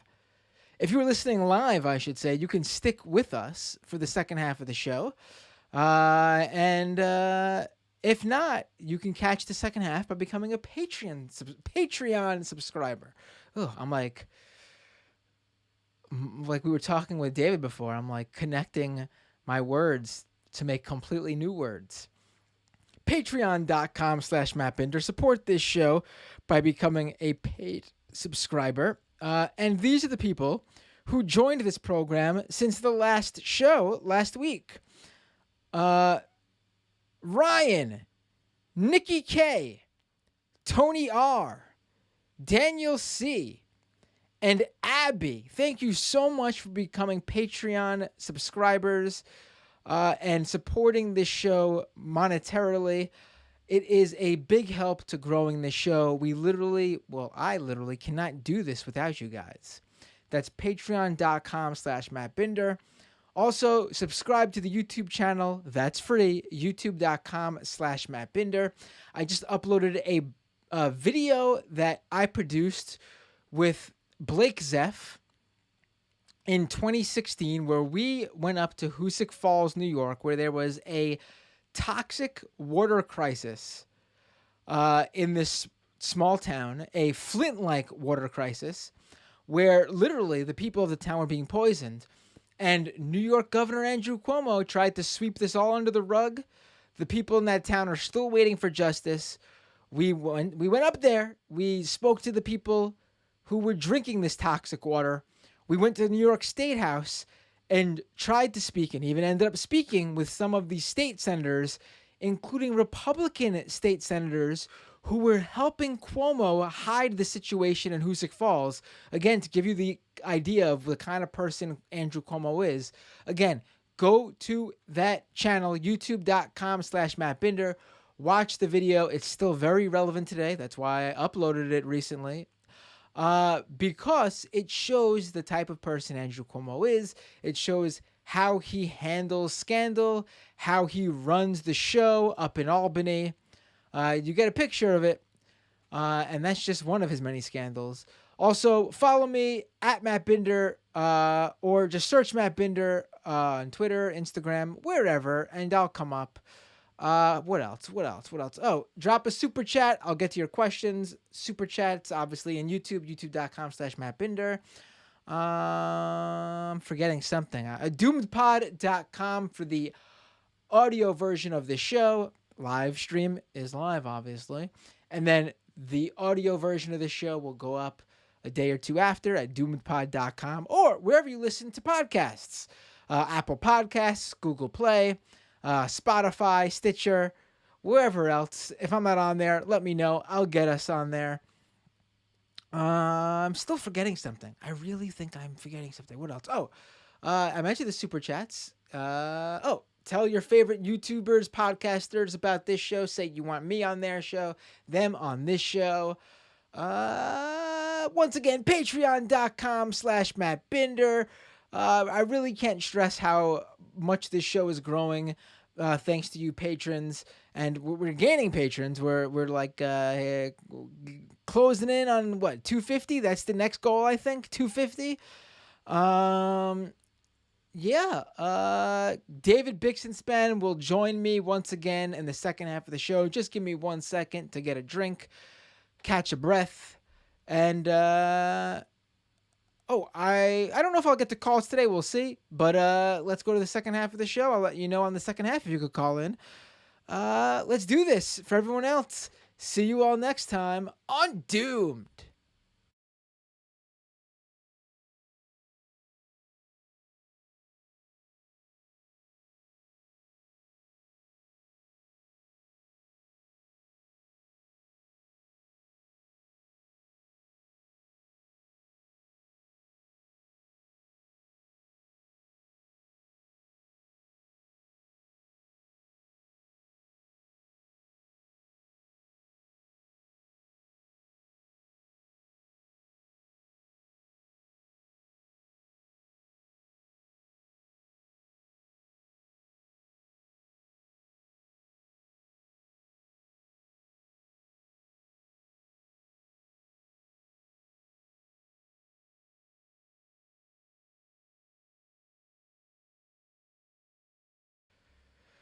Folks, we are back, and let me pull David back up here. Oh, hello, David. I didn't know you were here. Welcome to the show. Hi. David Bixenspan, everyone. Journalist David Bixenspan.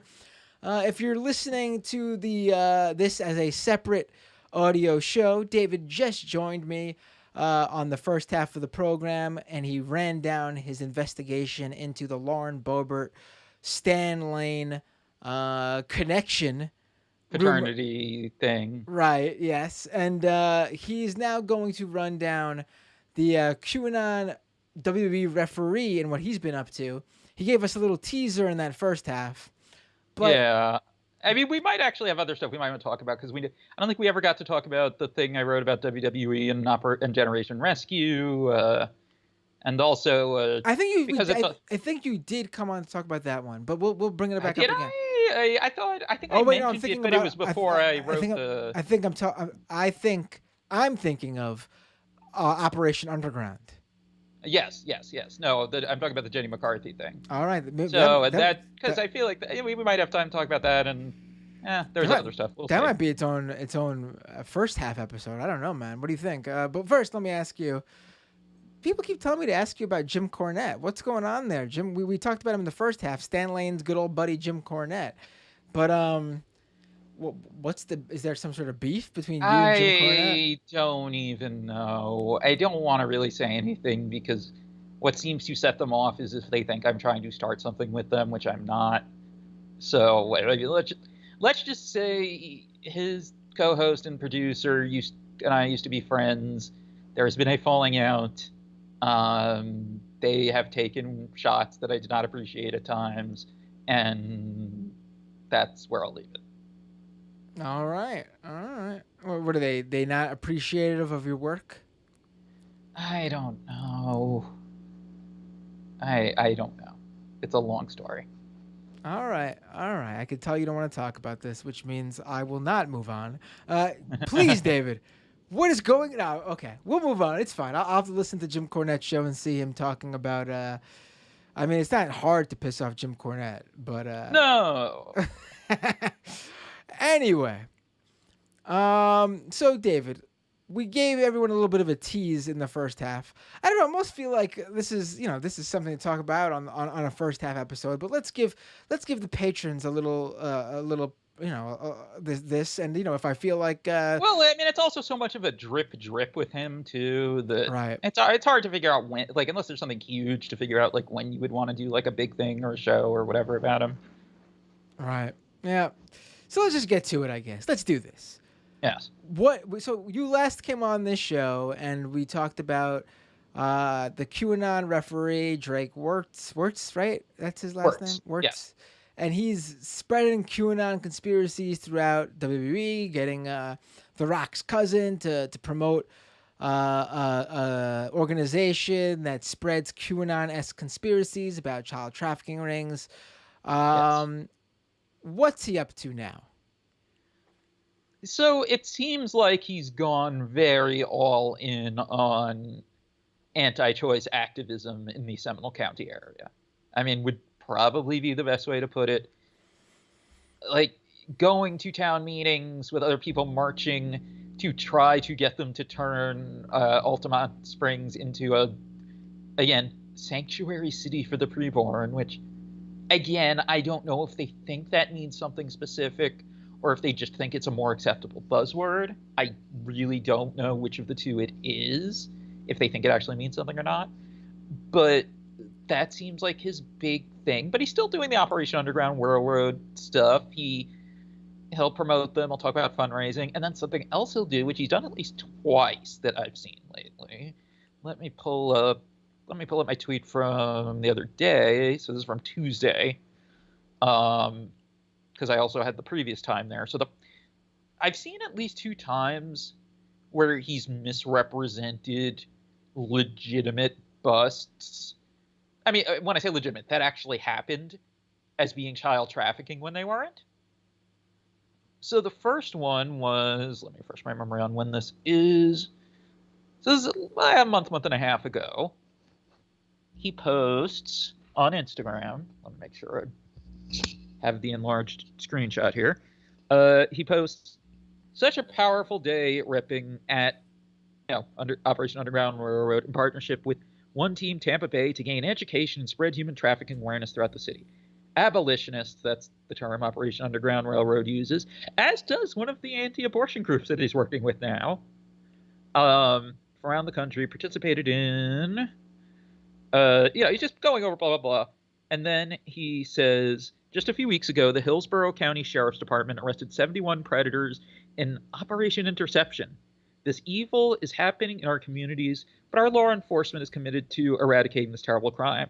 With the Super Bowl next week, the unfortunate reality is there are, those who will travel to town for the sole purpose of sex trafficking. 80% of trafficking acts occur at hotels. It's critical that staff know the signs to disrupt the cycle. I believe that is, if not true, close enough to true that it's not ridiculous, because when I've heard from people who work at hotels that get trafficking awareness training, it's actually legitimate stuff and not bullshit. Right. Well, yeah. I mean, again, this is, QAnon is basically taking advantage of a very real thing. Sex trafficking happens, and they're doing absolutely nothing about the real thing because it's their version of it is literally just a fictional story to prop up Donald Trump. Yes. But anyway, so he says, we prayed over every hotel we delivered to. We will continue to pursue righteousness, be a voice for the voiceless. Good people do nothing. Evil wins. Tags, I don't even know what this account is. He has his various tags here: fight human trafficking, shave the children. I guess he may have also been asking what did you say again? Say that one more time. Hashtag save the children. Save the children. No, misspelled. Save the children. Oh, okay. I was very confused. he also wants to know how Babby is formed, and he's truly sorry for your loss. So here's the thing, though. Operation Interception was just a vanilla adult prostitution sting of potential customers. My understanding was with all posed as adults, because there were no actual sex workers involved, adult or otherwise. It was all undercover cops. This was not remotely a child sex trafficking investigation. It wasn't even a sex trafficking investigation. Right. And he implies that all 71 of these guys who apparently were not doing anything other than trying to engage in consensual sex work with who they thought were consensual adult prostitutes, and he's implying those 71 guys are all child sex traffickers. Yeah. I mean, this is something that this is adjacent to something we've seen over the past year, or more even, where the different law enforcement agencies would share information about a trafficking busts, and they would present it in a way that made people believe that there was like one truck going down the street that was pulled over, and they found like 50 women in the back, young women in the back being trafficked. And then when you look into the story, it's actually no, they actually found single individuals across the state over the span of a month, and it was like a young girl who was living with a different parent, and there was a custody battle or something, or there was right. When we're talking about like the big statistics that get floated around, and Michael Hobbs, well now formerly of HuffPost, best known from the You're Wrong About podcast, like he I think is the expert at debunking this at this point, and he's done multiple podcasts both on his own and on other people's going over this. Like like you said, like the vast majority of things that get lumped into this because they're kidnappings or whatever are custody, survival sex work from runaways, etc. Like it's generally stuff like that, and the stuff that is not sex related, that is actual human trafficking. Like oh god, who was like the liberal feminist writer who it turned out that her parents were convicted human traffickers? Oh, You know the story, I know right? who you're I talking can't about. remember her name. Yes. It was someone fairly well known too, and I Yes, can't she remember was. her name. Yes. Oh my God, her name is on the tip of my tongue. Shit. Anyway, my point is, it was like, Right. that most of the actual human trafficking is stuff like that. I I came across her name. I don't want to bring it up on the show, I guess, just in case. I don't want any legal issues if there's some sort of. But first name. Well, if our memory's failing us at all, yeah. Yeah. I'll chat it to you. Yeah. But anyway, you get what I'm saying. Right, and continue. as Michael Hobbs says, the Liam Neeson and Taken style trafficking doesn't really exist. Okay, yes, that is who I was. Yeah, that's all right. So he's doing this, and then this week he posts on Facebook. Like I said, I think I had checked before, so I guess he's just posting more that's public on his Facebook. And he posts a photo of an arrest with this being the text. Love the sight of a child predator being locked up. Kudos to the Operation Underground Railroad ESD canines. Operation Underground Railroad allegedly trains police dogs to sniff out storage media, which I am skeptical on because of how many different things you'd have to teach them to smell. But the idea, right, that they teach these dogs for police departments to sniff out blank recordable CDs, recordable DVDs, thumb drives, hard drives, etc. This is apparently something they've actually done with various police departments. And we should know too, by the way, because I don't think it's come up on your show in any other way. Adam Merlin and Tim Marchman have done some phenomenal reporting on Operation Underground Railroad the last few months at Vice. And everyone should check that out. They have 2 stories so far, and they are must-reads. But anyway, the reason I bring that up, too, is that they have a habit of exaggerating or distorting things they worked on. And now we have Drake posting what we just talked about, and now this. It's an arrest from 5 months ago in California where no mention was made of Operation Underground Railroad. Is an accused pedophile in this case. This one actually is an accused, Right. child predator. So at least that part is more accurate-ish. But was not accused of trafficking, and his main acts were, a perverted justice type sting with someone he thought was an underage girl. Not that I'm saying it lessens it at all. I'm just saying he was not trafficking anyone. He very obviously was not trafficking anyone as far as we know. Right. And, it obviously doesn't, the idea that that organization had anything to do with it. Right. And, I couldn't, when I searched for it, I couldn't find anything other than the police department's posts on their social media accounts. I couldn't even find any local media coverage of it. So, if there's anything out there about Operation Underground Railroad being involved, I couldn't find it. Right. And Yeah, and when I talk about them exaggerating their involvement in stuff or worse, and the big one, it's from the first of the two stories that Tim and Anna have done so far. One of the things it goes into is this story that their founder tells all the time about a specific girl they saved. So they tracked down enough details to identify the case and pulled up testimony and stuff. They had nothing to do with it. She escaped herself. So he's in this whole all this. He's got his anti-abortion stuff. He's hanging out with, various local far-right figures like Paint the Trump. Which we should mention. I'm not too familiar with Paint the Trump. I've come across it before. It seems to be just like a YouTuber who, He's a YouTuber who looks like the joke about every Trump supporter's Twitter avatar being sunglasses in a car, a guy in sunglasses staring into his camera in a car type of thing. He looks like one of those guys. Right. That's a pretty good description. His videos are basically just him and his friends waving flags on the side of the road and like commiserating with people. Right. Interestingly enough, not a QAnon guy. One of his videos that I was watching opens with him talking about how nuts he thinks Lin Wood is.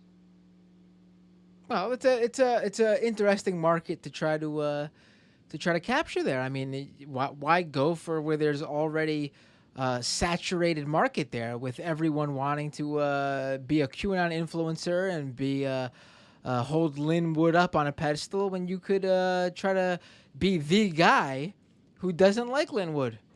Right, or just be like, look, I think the election was stolen. I probably think there probably is a secret pedo cabal, but come on, this is just a dude going on a message board.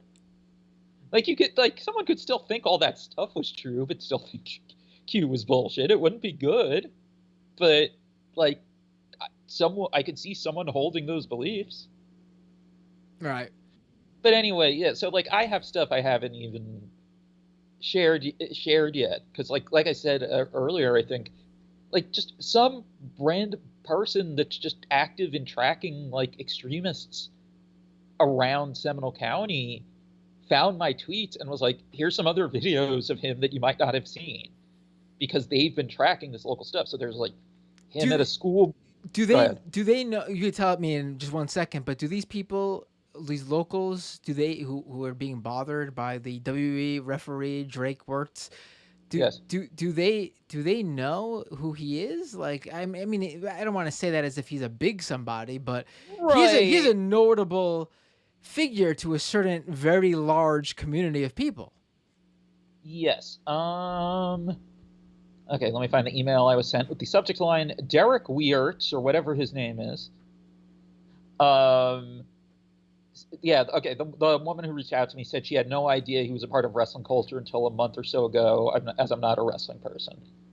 And she also asked me, why are there so many wrestling people involved in Seminole County politics? Well, just every single wrestler just happens to live in Florida. Okay, I mean, yes, that is the case. Right, yeah. I mean, so for years, wrestlers would converge on Tampa because they like the weather and the lack of a state income tax. And now with WWE having their farm system based in Orlando for years and other companies having Orlando bases and all that, I mean, even now, AEW, I mean, their home base anyway is in Jacksonville because they're owned by the Jaguars ownership. But in the pandemic, because they have this outdoor amphitheater next to the NFL stadium, they've been taping all their television there. So they've also been based in Florida. So there's just a ton of wrestlers in Florida. So I think it's just a numbers thing that you have Matt Morgan, the Blueprint as the mayor of Longwood or whatever. Right. I mean, I can only imagine how Florida is going to just become even. I don't know what WWE is planning once the pandemic is. They go on the tour or back on tour after the pandemic, but it's hard to believe that a lot of wrestlers who don't already live in Florida are going to look into moving down there after a year now of just shooting out of Florida. Yeah, I mean, a ton of the people were already there, but right, because yeah, that's a good point too. Like all of their pandemic stuff has been in Florida too, so it's just some of it. Yeah, I mean, it's just numbers as far as that though, as far as like getting into politics really. Right. Plus, whatever Florida brain chemistry too, Right. even if you're not originally from there. All right. People uh, in the chat. People are really wondering about who the New York Times reporter we were talking about was. I could say it's not a New York Times reporter. It was a New Yorker writer. I mean, she wrote about it, right? Let's say. I think we could say her she name. gave her side. Yeah. So the story is from her side. I'll say that, and the person we are referring to who gave her side of the story with the family being involved in this stuff is Gia Tolentino. Did she ever come back online? I remember she disappeared after this all happened last year. I have not checked. Let's see. I'm clicking on her Twitter. Oh, I'm still following her. She has not tweeted since July 15th. Yeah, so she received a lot of shit for that piece, didn't she? Well, because it was people found it and then she blogged, and the blog kind of sucked. Yeah. The tweet that came up was, my parents recently pointed out to me that some misinformation about them had been spreading online. It's insignificant on a life of its own and morphed into petty internet gossip. I wish I hadn't had to write this, but I wanted to make some things clear. Yeah. And based on the court records and stuff that were available, it was torn apart a bit. I remember. Oh boy, she until last month with one single piece in late February, she hadn't written for the New Yorker since July 2020. So I don't know idea what's going on there. Maybe Substack's paying her a flat fee. Ooh, that was a good one, David. Yeah, I don't, man. Let's talk about that. I wasn't expecting to talk about that, but you brought it up. Oh yeah, okay. So we're gonna talk about how all of Glenn Greenwald's old friends and coworkers hate him. I don't know anything about that. I don't know if I want to talk about Glenn Greenwald specifically. No, that's probably a good idea. I don't know where I stand on Glenn right now. I'm disappointed in him because I was a big respecter of his work. Let's put it that way. Yes. And on that note, Chelsea Manning liked my article today and then followed me on Twitter. Oh, that's nice. That was an interesting surprise. Fun story about Chelsea Manning. I was invited on the Surfs live stream a couple months ago when they were playing a live on Twitch, a live game of Among Us. And I was playing with them, and Chelsea Manning was playing with us. And when I say I was playing Among Us, I should add an addendum. My 5-year-old son, as a little father-son bonding, I said, why don't you come and do this with me? You could play the game while I, talk on the stream, and we'll do it together. So he was playing, and we had never before played Among Us, actually. So we both playing Among Us for the first time. And the first time we were the, what is it called again? The I don't even remember, the bad guy, the sus, whatever it is. You know what I'm talking about? I have not played Among Us, so no. Okay, so it's a summary if people don't know. There's 10 characters or something like that, and 2 of them are the imposters. There we go. 2 of them are the imposters. And the point of the game is that the imposters go around and they try to take out the rest of the crew, and the rest of the crew has to figure out which of the 2 people are not actually legit. They're the imposters. And so my son's first ever kill in a game of Among Us was murdering Chelsea Manning's character. So so I think that's a fun thing I'm going to always tell at parties with my son, and I'm gonna let everyone know that. By the way, my son's first kill in Among Us was Chelsea Manning. Well, apparently the connection was that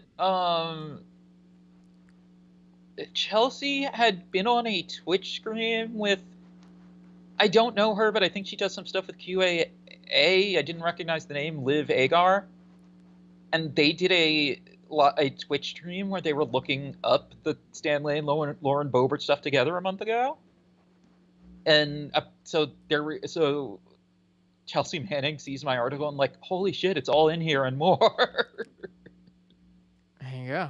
So that was interesting. Okay, so Substack. Substack.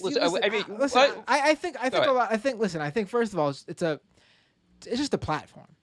And I mean, as a platform from a user perspective, it's fantastic. If you're just looking at it in that perspective, it's great. I started a newsletter on Substack, and I really should restart it because I think newsletters are a very good medium. But yes. I was not too. I thought it was very easy to use, but I was looking around at some other platforms, and it really it hits you in the face when you see what the one Twitter just bought, Review, which is another newsletter platform. Substack's really lacking in features. It's very bare bones. Oh, the CMS is not nearly as good as it could be, but like all like the little, I mean, so various examples, like the fact that they use Stripe, and as soon as someone subscribes, you get paid, as opposed to the way Patreon does it. I like that. I like the institutional support they're providing. But as you know, I saw people like Tim Marchman and others pointing out earlier today with forgetting the name of who wrote that really good Substack post on Substack today that was going around. But like, wait, it is kind of weird though. It's like, okay, so you're offering these legal reviews to people who want them. That's great. But wait a second. If you're putting it on the user to request it, isn't that potentially a huge liability issue for them? Yeah. I mean, the idea. I mean, they're paying people. I mean, listen, if you wanna actually be this, if you okay, so they are starting a platform. They don't want to be a publisher. That's what the claim is, and they're bringing on these Substack pros who receive a full salary and healthcare benefits, with the goal of promoting the platform. Now, that's fine and dandy, and I would agree that just by paying writers doesn't necessarily make you a publisher straight up, if they're writing whatever they want, obviously. But also I get wanting to go for like one or two people, especially even with whatever changes he's gone through. Glenn Greenwald still has enough built-up cred that's such a massive get. Well, actually, apparently, I was reading Glenn Greenwald's actually not part of the program. He's not. He's saying he is not part of Pro or whatever. It's called. I don't think. Really? I don't think he would lie about that. That seems like I don't. Low so I take him at his word on that. But they're just hiring reactionaries who are right-leaning. I mean, right, and they're not saying who the members of Substack Pro, which is when they pay people up front. Yeah, but it just so happens that everyone who's coming out and proudly promoting the idea that they are one is like a reactionary type, anti-woke. Michael Tracy. Who else? There was what's his face? I'm having a mental block now. But anyway. I mean, get some left-wing writers on there. I mean, what's going on? I mean, if you don't, then I'm going to assume that there's a reason you're doing that. And the CEO of Substack tweeted out, defund the thought police in response to all this. I'm not sure who is he. Is that Hamish or someone else? No, Best. Chris Best. Okay. Maybe he's not the CEO. He's some high executive if he's not the CEO. I mean... I don't know what you're doing there. I mean, you want to come out as one of these reactionary tech guys? Fine, but then Substack might not be the platform for everybody. And I'm not saying there should be a boycott of Substack, but I'm just saying people might on their own decide they don't like Substack. I mean, it's just and the idea that Substack itself is this great big, like Greenwald's pushing, and I agree, totally disagree with Greenwald here, that like people are afraid of Substack because it's saying that the big corporate Oh, media yeah, I agree with you on that, journalism yeah. is no longer powerful.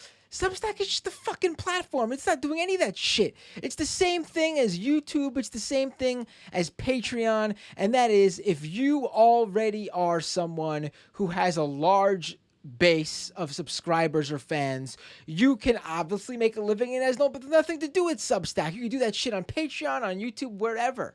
OnlyFans, whatever. Yeah, like you could. It's literally has nothing to do with Substack, the platform. And you know what? All those people who have that huge, big fan base of people, enough people to make them a full-time living by just converting all those people into subscribers, like Matt Iglesias. Those people grew on those corporate media platforms. These aren't people who've been bucking the system the entire time. Give me a break. Although Greenwald his point is that he argues that the people like him and Iglesias, and there were some other names too, I think maybe also Barry Weiss he mentioned in this, he was arguing, these are, I forget if it was him or someone else said it, and then he said it, agreeing. His argument, and I kind of get where he's coming from on this, even if I don't entirely agree, is that these were people who had independent blogs that got scooped up by corporate media and that they went along with it because it was the way to make money. And now that there is a platform that makes it easy for them to make money with this, they don't need the corporate media anymore. And I kind of get where he's going with that, especially with the specific examples he was giving. But still, it's if you have look, Deadspin and Defector. Like, they probably could have done even better if they had something going, within a month or two of the Deadspin apocalypse. But they had a huge built-up audience and loyalty. So it's worked for them to have their own subscription site. Right. I mean, listen, like, are there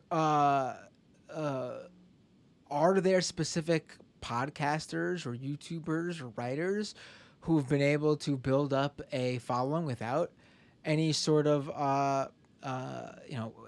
platform that a bigger media company gives them? Sure. Look at Chapo. They weren't, it's not like they came from CNN or Vox or BuzzFeed or anything like that. But they're an anomaly. Some of them I would say are even bigger anomalies. Like Knowledge Fight, though they had Patreon bonus shows at first, they've built up just enough of a loyal following that's happy to pay them on Patreon, and that they feel is enough money for them, so they don't even encourage people to sign up for the Patreon anymore, but are still making a full-time living off of it.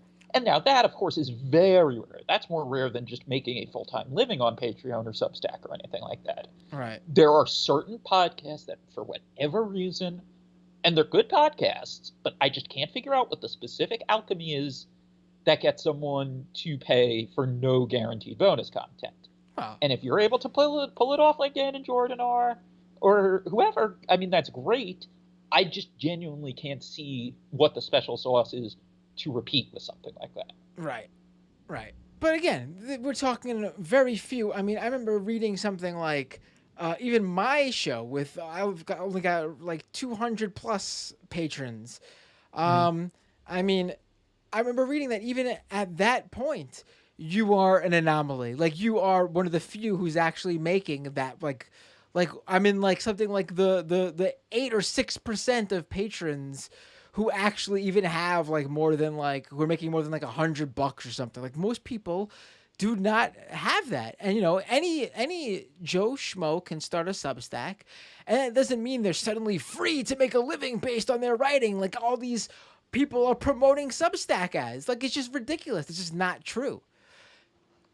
It's just, that's sort of where I got, that's sort of where I'm like, why are you treating Substack like it's some sort of special, like, place where just anyone could start a newsletter and quit their job? It's just like, come on. Right. No, what makes Substack special right now is offering the legal review and stuff like that. That is what makes them special and unique. Okay, so for what it's worth, I just pulled up, because we have all of our Patreon info public on Between the Sheets, the podcast I do with Chris Elmer. So this is at least how I didn't pull up our actual Patreon page. I pulled up our page on Graphtreon, which is a Patreon stats site. So if this isn't up to the second up to date, it's however this works, but it has us as 426 patrons right now, $1,925 a month. We split between the two of us, obviously. And our podcast's rank, not our overall rank, is 625th.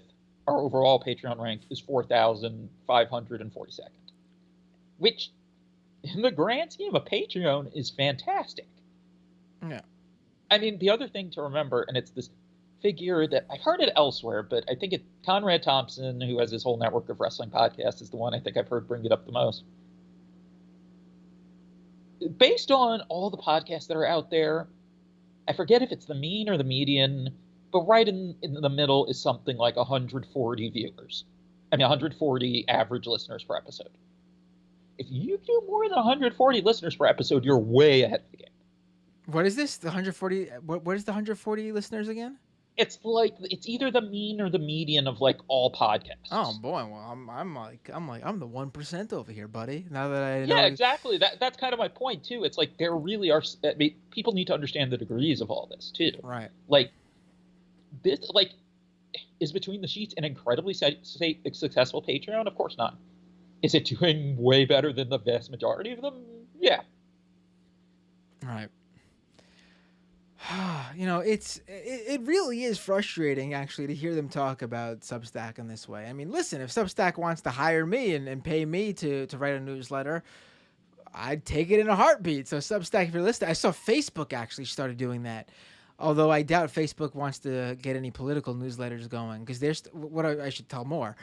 Facebook is starting a Substack competitor, and they apparently are testing out the same thing where they're hiring writers to start newsletters on their platform. But what I was getting at was I doubt, with all the problems Facebook is going through due to politics on their social media platform, that they want to hire any politics writers for their newsletter platform. Yeah. I mean, nothing they do would shock me, but yeah, you're right. I don't know. I don't get why they're singling it out. I mean, it's more a Greenwald thing, but still, like, I mean, Greenwald and the people he's interacting with. But it's all people with like I'm looking right now. followings. Michael Tracy, Greenwald, tweeted out a Michael Tracy clip. Michael Tracy was on Tucker Carlson tonight, the Tucker Carlson Oh, of show. course he was. And the topic of conversation, as shown in the Lower third. the Chiron, is online rage mob wants to remove one of the last free and uncensored corners of the internet. Are you fucking kidding me? Substack is not one of the last free and uncensored corners of the internet. Are you kidding me? Like 99% of the internet, you could go out and say whatever the hell you want to say and do whatever the hell you want to do. Literally, they're whining because the most mainstream of the mainstream social media networks are saying, yeah, I mean, we're like, we're the big corporate face of social media. We can't have people spreading harmful anti-vaxxer shit, or we can't have people openly calling for violence. I mean, we're literally talking about Facebook, Twitter, YouTube, and a handful of other social media platforms. The large majority of the internet, all your little forums, all your blogs, all your whatever they may be, you can spout whatever the hell you want to spout with little to no repercussions. I mean, it's so ridiculous. Substack is one of the last and free. All of email is. It's an email newsletter. All of email is a free and uncensored corner of the internet. You can email. It's also a blog platform too.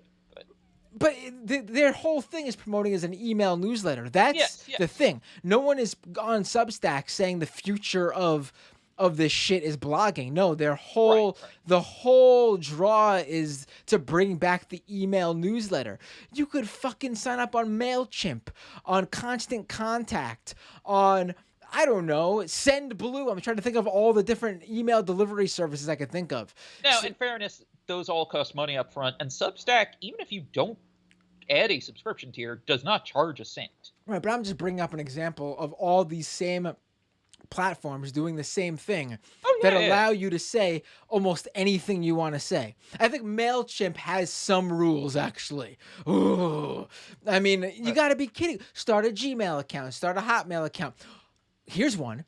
Go to any of the millions of web hosting services out there. Oh, and you could get one with a server anywhere in the globe.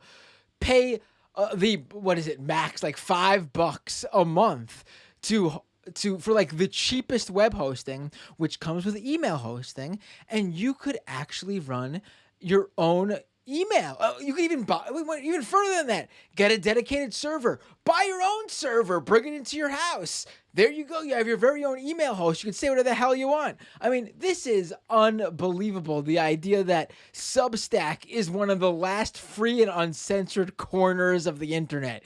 Give me a break. Give me a break. I mean, if that was the case, then how did real chief police make so much money in QAnon grifting on Patreon for so many months? Right. I mean, I mean, Bitcoin is literally at $60-something thousand, or it's been ebbing and flowing up to that amount over the past couple of days. And we just have, I just spoke last week or two with a guest who we were talking about how, it was Devin Burkhart. He was on the show last week, and we were talking about how Nick Fuentes was gifted something like $500,000 in Bitcoin from this French software developer, and he was free to send it to him because Bitcoin, it's the blockchain, free to send whatever you want, no fees, no PayPal or some other company like Stripe to serve as the middleman. I mean, this is all like, come on, are you kidding me? I don't know. Like it's actually like anger. It angers me that they promote these platforms because listen, Substack is a for-profit platform. Like these guys are promoting a for-profit company as some sort of as some sort of political stance. And it's unbelievable to me. Like, what's to stop Substack from growing to the point of Twitter or YouTube or Facebook and then saying, hey, we're now in the spotlight here. We gotta start making some rules. We gotta start saying certain shit's not allowed. I mean, these guys are they're asking for it, honestly. I mean, well, so let's just be blunt about it. It is much easier to start making money doing conservative and anti-woke and all that stuff on a Patreon, a Substack, YouTube, whatever, than it is doing lefty or even liberal stuff. It just is.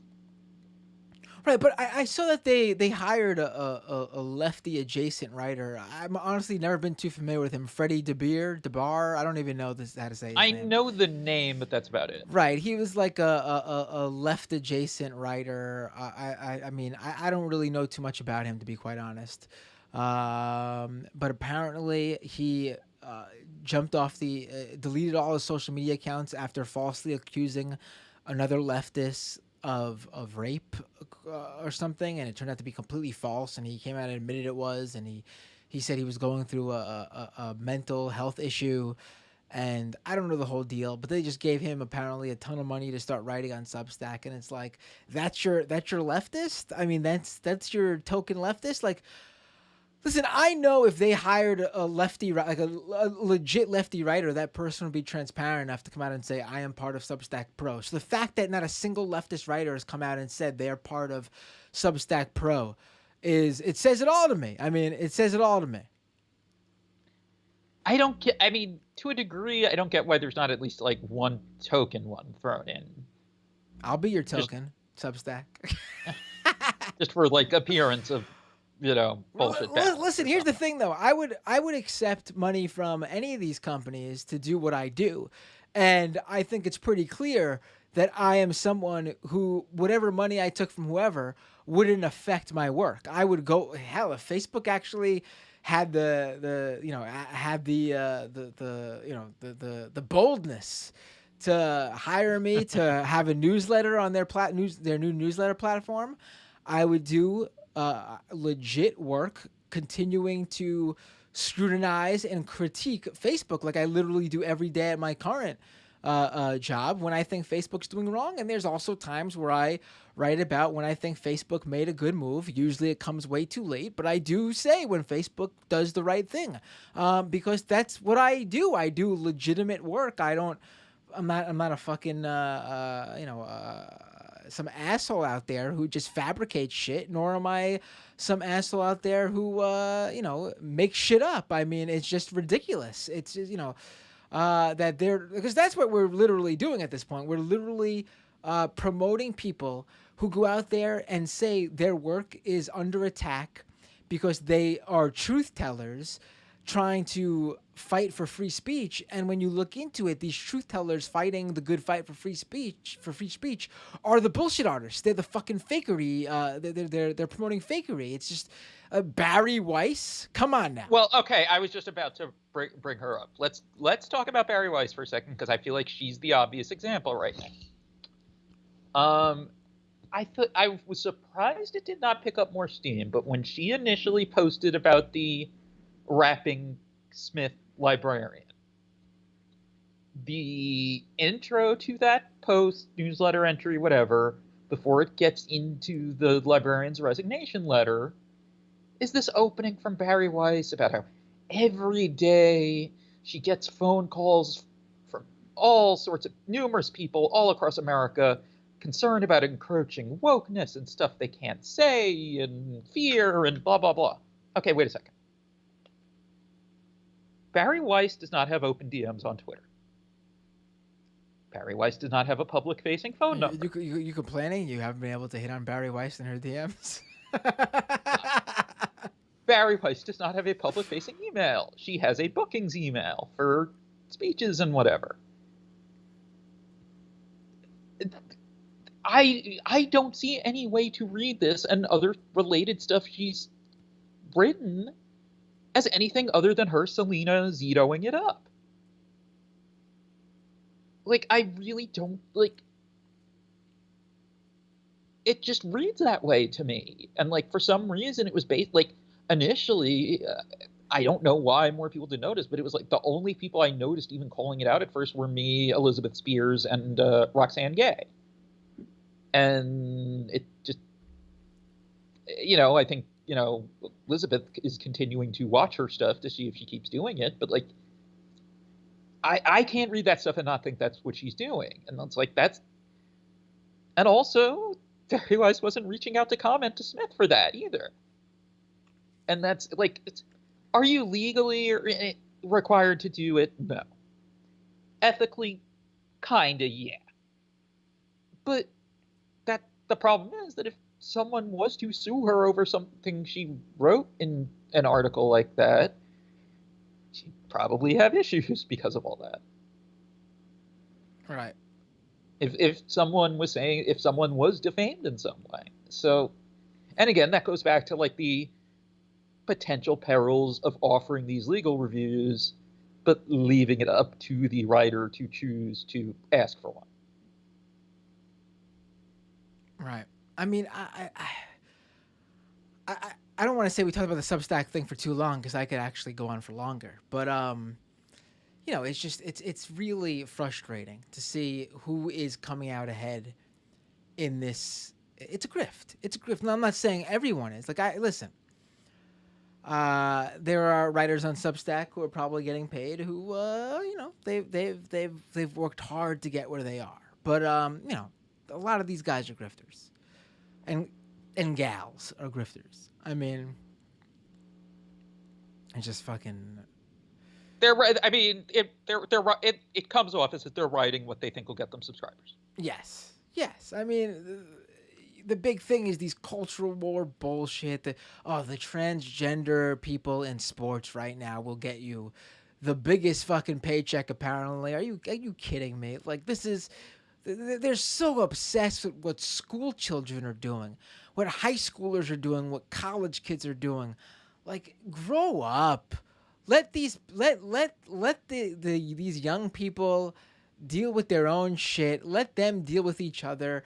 Let them, like, what are you doing, 20, 30, 40, 50, 60-year-old person talking about the high school or college experience.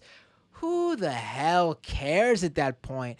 I'm 34 and I haven't cared about high school or college. Hell, since I was in high school or college, and even when I was in high school or college, I didn't give a shit. I mean, come on.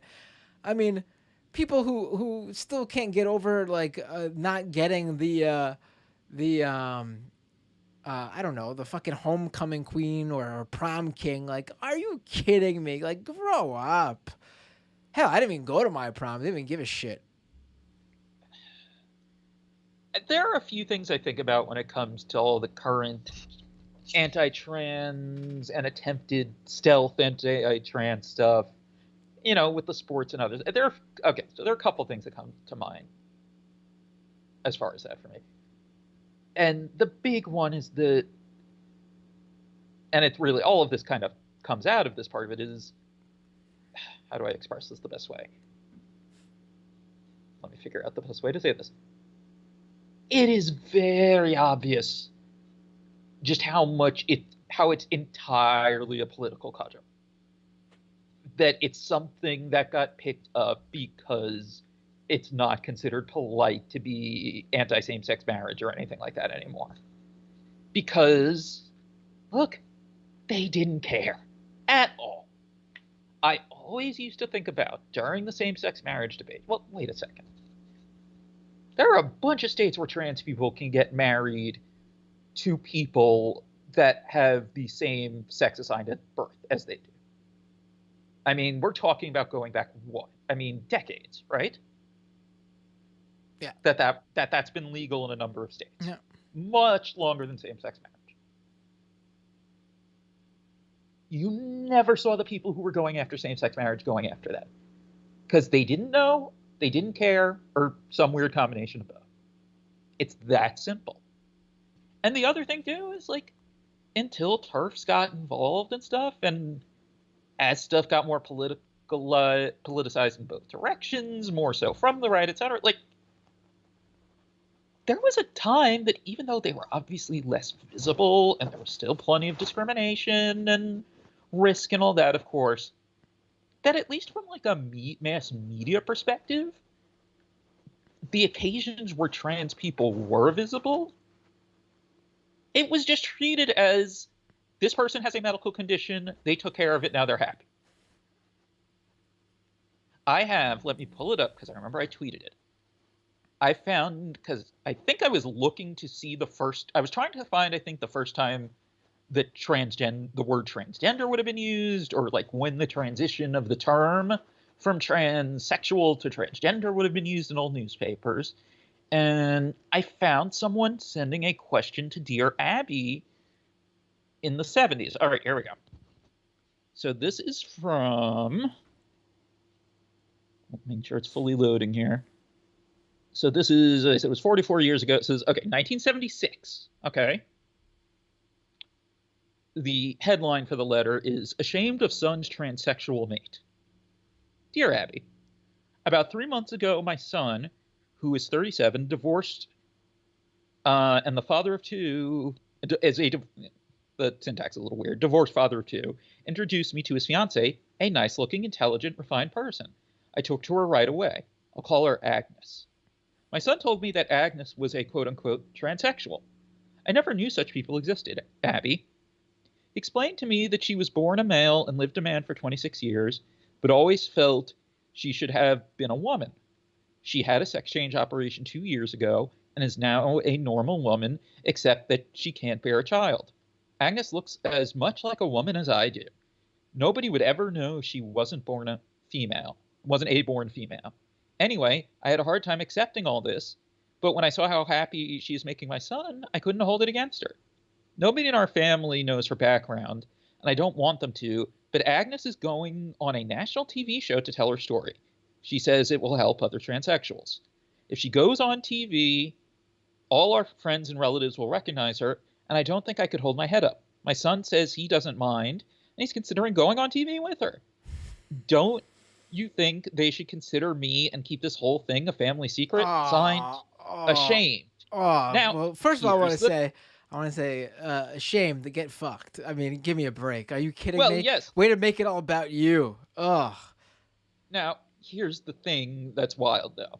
We I can gotta say, agree. for a second, I don't know why, being that I knew the context of it, but in the beginning, it sounded like, oh wow, gaining an understanding of something new, being open to it, being accepting, but then it took a turn. What if the neighbors find out? Yeah. Yeah. Okay. Now we can agree, though. Dear Abby was conservative as fuck, right? But like didn't she have? Doesn't she usually have a habit though of hating this type of person, the person who makes someone else's relationship about them? I feel like that's something that's been. Maybe I'm wrong though. Maybe I'm thinking of someone else actually. Well, this isn't actually the phrasing here. So, but you're on the right track. Dear Ashamed, Agnes's first consideration is to herself. If she and your son want to go on TV, it's up to them. Ask Agnes to tell you more about the transsexual phenomenon. Nature sometimes makes mistakes, but God has divinely inspired men with the medical and scientific knowledge plus the surgical skill to correct them. Hold up your head. You have nothing to be ashamed of. Now, terminology and stuff, obviously not great to read in 2021, but fucking dear Abby was pro-trans in 1976. I mean, you watch, too, stuff like, remember the Bond girl who came out as trans in the 80s, Tula? No, I didn't. Caroline Cossi. I don't recall that. She was in either, I want to say, one of like the last pre-Timothy Dalton movies or like the first Timothy Dalton James Bond movie or whatever. But Caroline Cossi, her model name was Tula. She comes out publicly as, she was outed publicly as trans by a British tabloid, I believe. And the thing is, though, like, she has a YouTube channel that has a bunch of media appearances, like going on Geraldo with her fiance or, cisgender straight male fiance. And there's stuff that doesn't hold up well, but what's remarkable about it is, and I remember similar coverage, like when she'd be on Entertainment Tonight and stuff like that, it was just treated as a basic thing. She had a medical issue. She addressed it. She's able to live as a woman now. We are treating her as a woman. And it was not controversial. It was just a thing. Were there people in the audience of the talk shows who didn't get it and were shady and stuff? Sure. All right.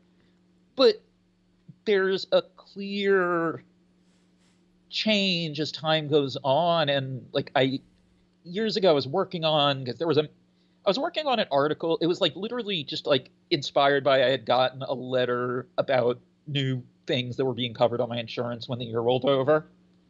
Right. And it included all sorts of trans health stuff. And I thought that was really interesting to see it being fully covered.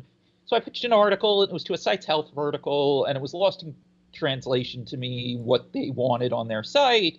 So I didn't end up running it, but I talked to Jen Richards and other people, but it was mainly Jen Richards who I talked to, who explained to me, and that's when I really first started to understand the whole TERF thing. This is years ago.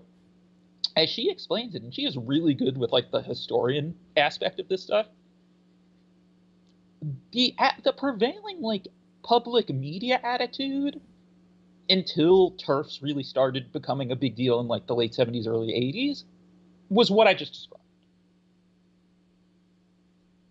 Yeah. So it's like, again, it's like it was not considered, relatively speaking, again, I stress relatively speaking, because obviously there are a zillion ways in which it's better for trans people now.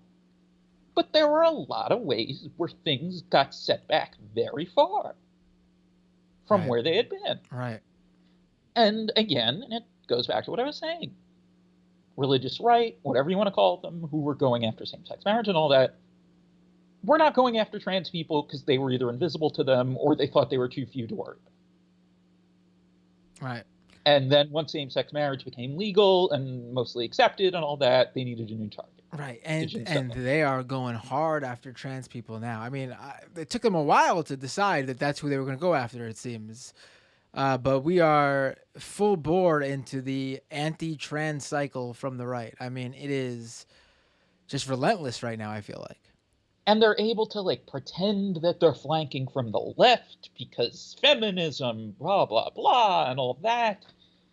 when it's very obviously just a cover. Like, look, now, do I think there probably is a discussion that can be had of if we're going to have separate men and women's sports, is there potentially a limit that needs to be in place? I think it's not unreasonable to have that discussion because the divide exists and because it exists for certain biological fairness reasons.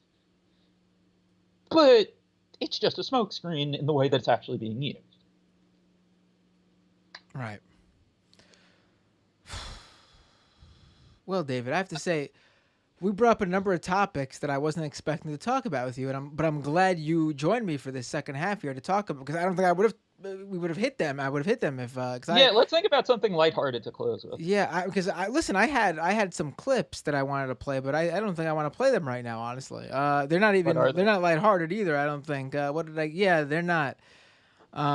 Covered some of them, I think, on the these are some things I covered earlier on the Majority Report. I'll do. Yeah, we don't need to. There was the this is, I guess, is a fun one because it's not. This is a lighthearted one, I guess. You won't be able to hear it or see it though on your end, but you saw the Biden green screen conspiracy. Yeah, and I don't like. Okay, I like, even though I understand why it's bullshit, I get why someone might for a second think that like the Anderson Cooper Sandy Hook thing, like momentarily, if they see it and someone tells them a green screen, I understand why someone might be like, Here, let me play the video for people who are watching. Yeah.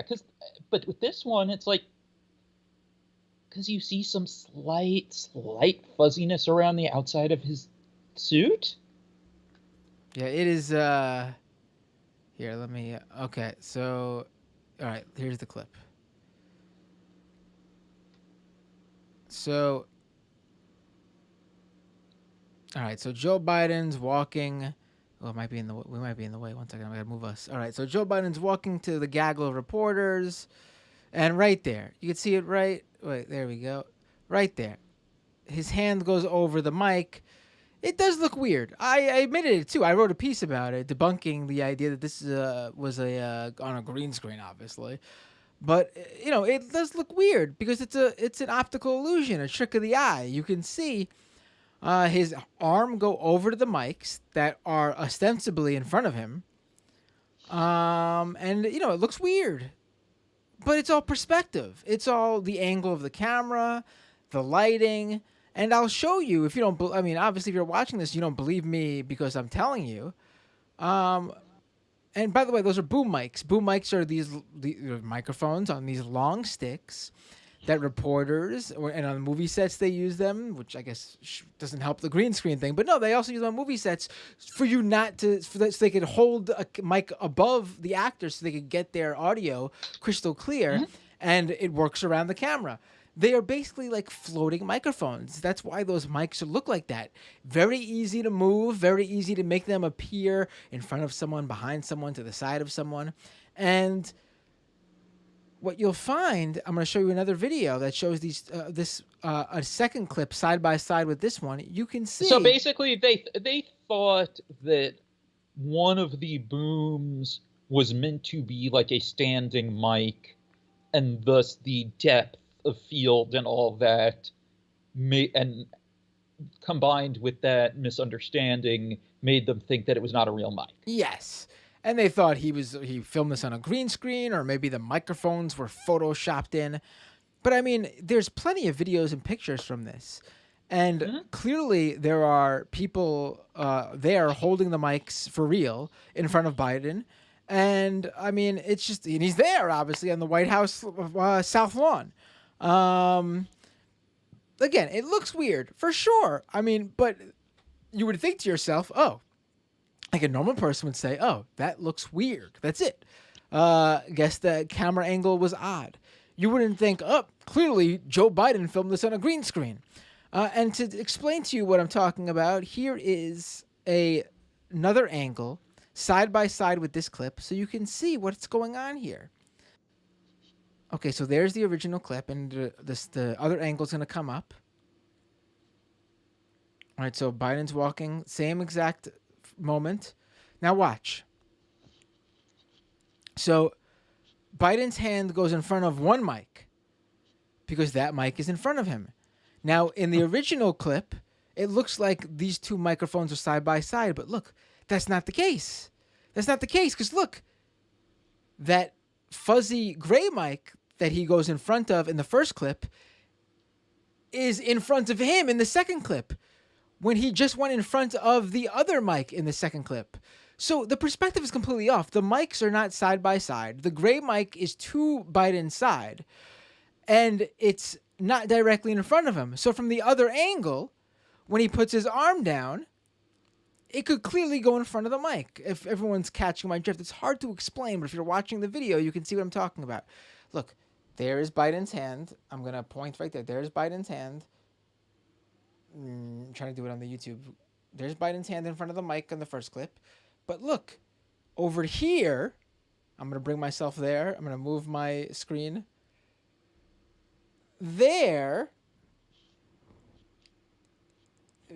right there, is that same mic. It's not directly in front of him. Do you I guys have to say, you understand how look it's like working? a fucking idiot on my Well, feed because I'm not seeing the green screen or the I video or know. anything. But you're the only one who's not seeing it, so I know. You're the only one who I look like a fucking idiot to. I at least once you get your new computer, I really need to get you to start screen sharing with the other person on the Skype call. Yeah, I have another computer that a new computer I'm gonna set up to do this, and then I'll be able to do it because it's too much for this little itty bitty MacBook Pro laptop to handle. It's just not. It would never work. But yeah, I mean, it's crystal clear what's going on here. It's just, but you know, we live in a conspiratorial age where everything's got to be some fakery, some sort of scheme behind it. And, you know, obviously there's a lot of stuff that are really that, or a lot of stuff there are some nefarious things behind it. You know, corporations polluting our air and our water and our climate to basically make massive amounts of money, destroying the earth, making it uninhabitable for human beings in the coming years, and hiding it decades ago, even though they knew about it. That's a pretty crazy thing if you think about it. It's true, too. But these conspiracy theorists aren't focusing on that. They don't even believe climate change is the thing. I mean, all the green screen conspiracy theories, it's like, why would this be easier? What would be the point of it being on a green screen? Well, they believe Biden is too sick to actually be outside. I mean, in general, though. I mean, you know, like the Sandy Hook ones especially, it's like, if they're actors and they have all this control to have a set and stuff, why wouldn't they just do it outside at the real place? Right. Logan says, what was even said to the reporters that would need to fake that for? It wasn't. No, that's the thing even. Yeah, it's not the content. It's Biden not the content. Being outside and ambulatory. Yeah, they just thought, he was too sick to actually go outside, so he had to film this on a set, which I mean, if you're too sick to go outside, you're probably too sick to be acting on a green screen set. Or they think that B, he's already dead, and so he needs to use whoever they are, the deep state, needs to use a body double. Or C, Joe Biden's not actually the president, so he's not actually at the White House, so they have to superimpose him in front of the White House. Those are the main points as to why he'd be on a green screen. Not the president in a general sense, or not the president in a sovereign citizen? Oh no, they think there's a section of QAnon conspiracy theorists that believe that Donald Trump is still the one in charge, and Joe Biden's not the real president. They point at various different clips where he's standing in what they say are the exact same spot as Trump, or they're trying to make it look like he's standing in the exact same spots as Trump did when he was president. But if you look at the architecture he's standing in front of, it's clearly not the White House because of different architectural differences. I mean, he's just standing in front of different spots, or they did a little bit of work to the White House. There was another belief that he's not actually in the Oval Office because the walls had different wallpaper, and then when Trump was there, they changed that for every president. It actually came out that Trump had it changed in his final weeks in office or something like that. But So what, gold wallpaper? something stupid. I don't even remember, but that's what they believe, man. And there's no telling them otherwise. I mean, literally, I wrote a piece for Mashable about the green screen thing. I tweeted it out. You could find the tweet, click on the tweet, look at the replies. It's literally like 10, I would say hundreds of replies from people arguing with me that who the fuck am I, just a dumbass blue check mark trying to lie to them. What's the phrase I've seen a number of them use? Oh, it's like, who do I trust, you or my lying eyes? It's just, come on, they're fucking idiots.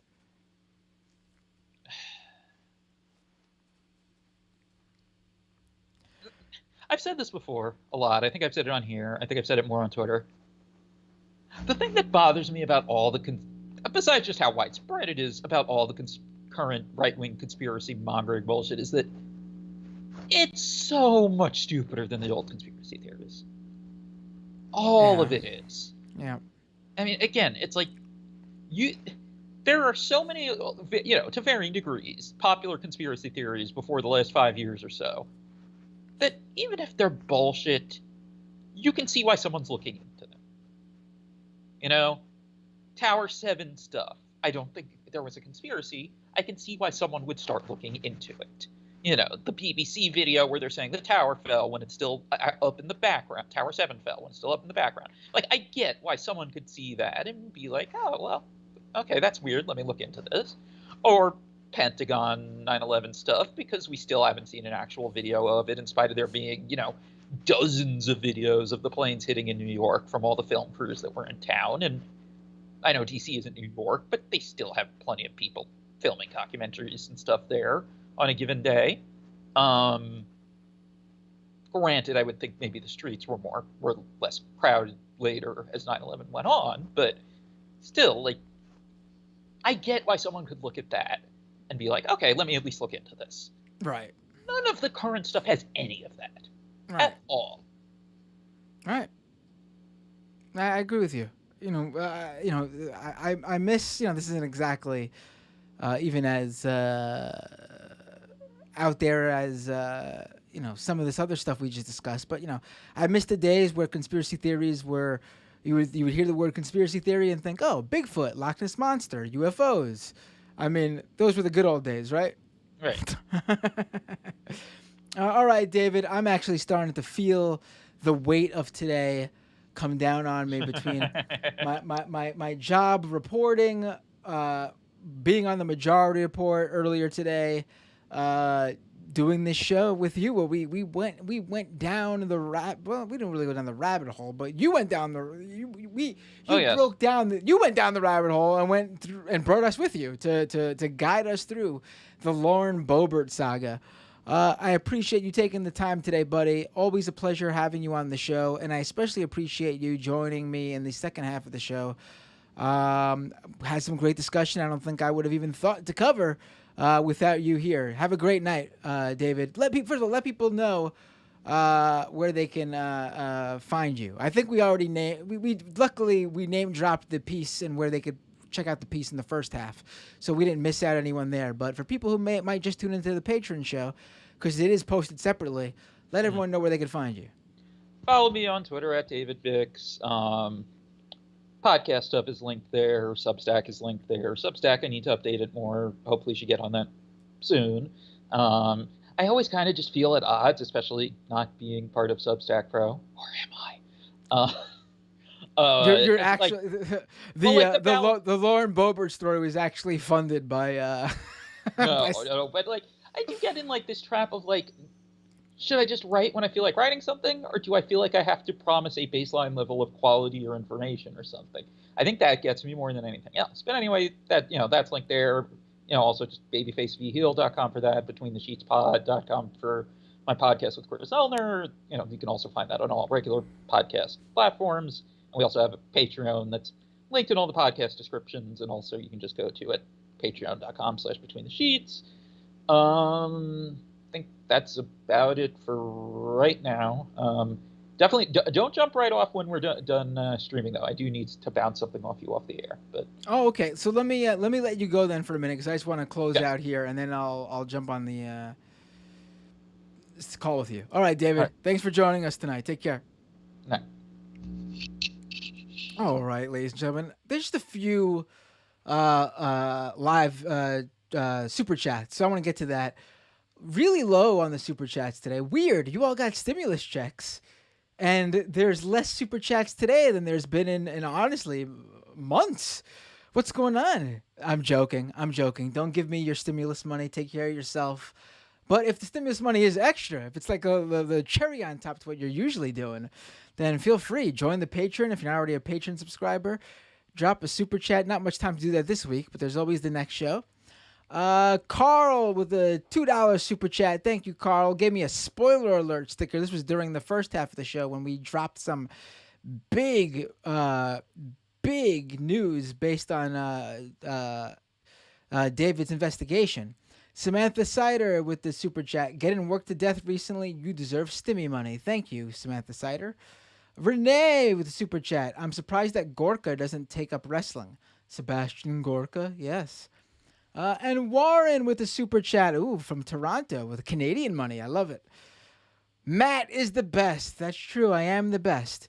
I didn't hit a number of things I wanted to talk about in the second half, but at the same time, I did not think we'd talk about some of this other stuff that I wanted to eventually talk about. So I'm glad we did. Name says, I didn't and I'm broke. I'm sorry. No, listen, I could not be more forceful about this. If you cannot afford to do anything to financially support this show, please don't. Please don't. It means I sincerely mean that. Miss Heathen says, "Damn, Matt, LOL, fuck rent." Literally, do not give to me if you can't. If you can, literally give to me. What are you doing not giving to me? Michael with a super chat. Listen to MC Paul Barman Echo Chamber. Specifically believe that with Open Mike Eagle. No idea what any of that means, but I will certainly do that. Prairie, Kowalski actually says, the super chat, here's some cash for my calf sale. Peace, brother. You sold a calf, Kowalski? Aw, I don't know what I would do if I was like, I don't think I'd be able to do that if I was a farmer. I don't think I could, I would be able to sell my animals. I'd feel too bad. But again, that's why you're the farmer and not me. Chris says, Matt, do you know if normal political journalists are aware of the Bobert story? Would it be more likely to help her in 22 or not? She only won by 6% in 2020. I don't think anyone would care about this story other than wanting to set the record straight if you're into this sort of, gossip or conspiracy theories or, things like that. Flogistina with a $25 super chat. Holy guacamole. Even though the checks were smaller than promised, here's some stimulus, friend. Oh, I feel bad now, actually, for for saying something. Champagne Kami with a $10 super chat. With nothing, just $10 super chat, no comment.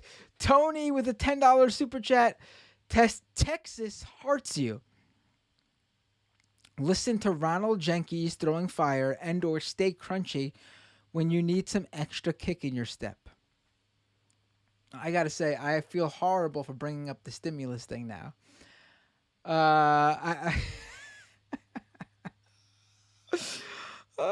Ryan says, Matt Binder brutally poor-shaming his devoted viewers, shaking my damn head. Oh no, why are you doing this to me? Name says, I'll join Patreon at the beginning of the month since you refused to add the channel member option. Shaking my head. Oh, I forgot to do that. I'm literally out on screwing myself out of money by not doing that, aren't I? I'm gonna literally start I'm gonna set up the YouTube membership for people who want to become a member via YouTube. But for now, patreon.com/MattBinder. Oh no, I feel so bad. Kowalski with another super chat. Screw it. I'm at the gym and you help me keep focused on those gains. Have more cow cash. Wow. So just like that, this show went from brutally behind on the super chat revenue to right in line with every other show we've been doing, with the exception of some of those bigger election type episodes where the super chat was above normal. Incredible. Incredible. Ryan asks, is it leg day, Kowalski? Folks, I honestly can't thank you all enough for just tuning in. Even if you don't give me a dime, it means the world to me to have hundreds of people watching the live stream and thousands upon thousands catching the replay, downloading the podcast. Really, it means a lot. Logan says, with a super chat, take my lunch money, you bully. Oh. I can't thank you guys enough. Sam with a super chat. I don't have any money for rent, but here's $5 for you. Oh, don't do that to me. Don't do that to me. Do I gotta cancel your? I'm gonna look into canceling that on YouTube side. I don't think I can do that, but if I can, I'm sending that money back to you, Sam. Why do you gotta make me feel bad? God. Try to be tongue in cheek and jokingly be an asshole. And then you guys all pay me to make me an asshole. $10 now from the Righteous Tyrant with a super chat. How many patrons? I was one of your card declines that ruined your long march to 200, but things are fixed and good now, so no worries. As of right now, and it might be one or two patrons behind due to a few people joining today, we're at 211 patrons. Next goal is 250. Then obviously we're going to get to 300, and then we want to get to 400, 500, and just straight up 1,000 patrons would make this show change. Well, 500 would change the show dramatically in terms of me being able to put a lot more time into doing a lot more content. But 1,000 patrons would dramatically change the show in terms of I would have to look into doing a daily show or getting someone on board with me to split the content with me, to do a daily show or give you guys daily content somehow. That would be the ultimate goal. Obviously, we'd want to go beyond 1,000 if we could do that, but 1,000 would change the trajectory of the show dramatically. 500 would probably keep the show steady as is, but with more weekly, monthly content. 1,000 would do daily content. Kowalski with another super chat. Leg day was yesterday. 1,300 reps, no joke. Logan with another super chat. We have problems. Michael says, Matt needs a non-black background. How am I supposed to get jealous of the flowing locks if I can't see them? Kowalski with another super chat. Commodity prices are at a 7-year high. I want to say something, actually.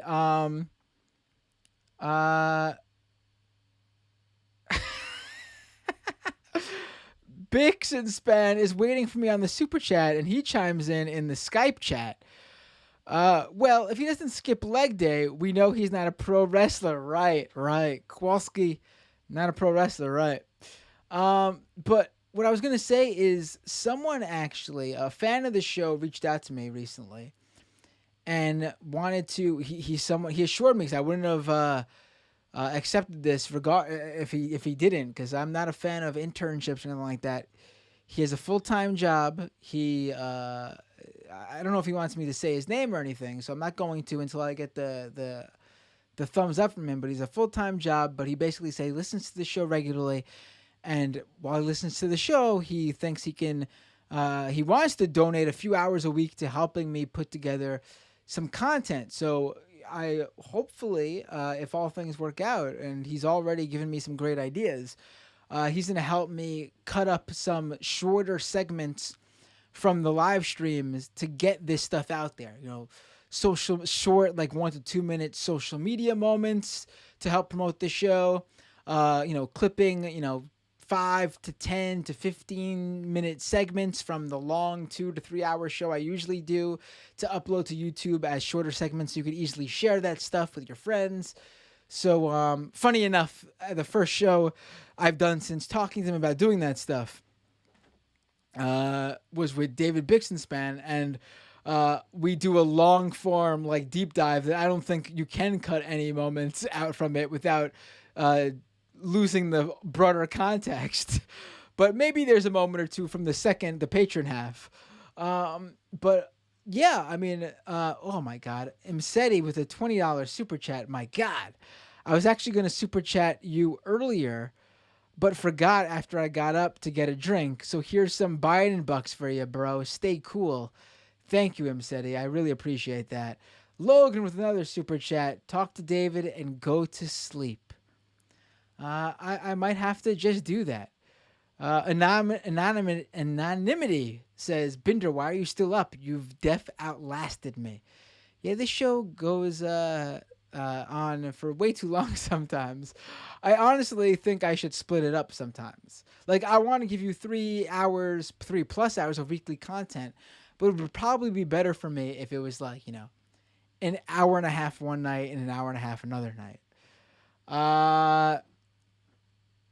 Folks, thank you so much for tuning in and all of your generosity with the super chats, with the new Patreon subscribers. We will have tons more fun and bring you tons more content and interesting stories and interviews in the coming days, weeks, months, and more. Until next time, though, and by next time, I mean next episode of Doomed. Well, I just mucked up the my usual outro, but thankfully Kowalski helped me break it up with another super chat he just threw in here. Kowalski with the last super chat of the day. These super chats are like the Sermon on the Mount. Yes, Kowalski, for sure. And with that, I will see you all next time. Logan says, haha, pass the plate. I can't stop myself. I'm sorry. I'm going to leave this way from... Dan Archist on Twitch says, you're pure awesomeness, Matt. I think that's the perfect place to end it, actually. And with that, see you all next time on Doom.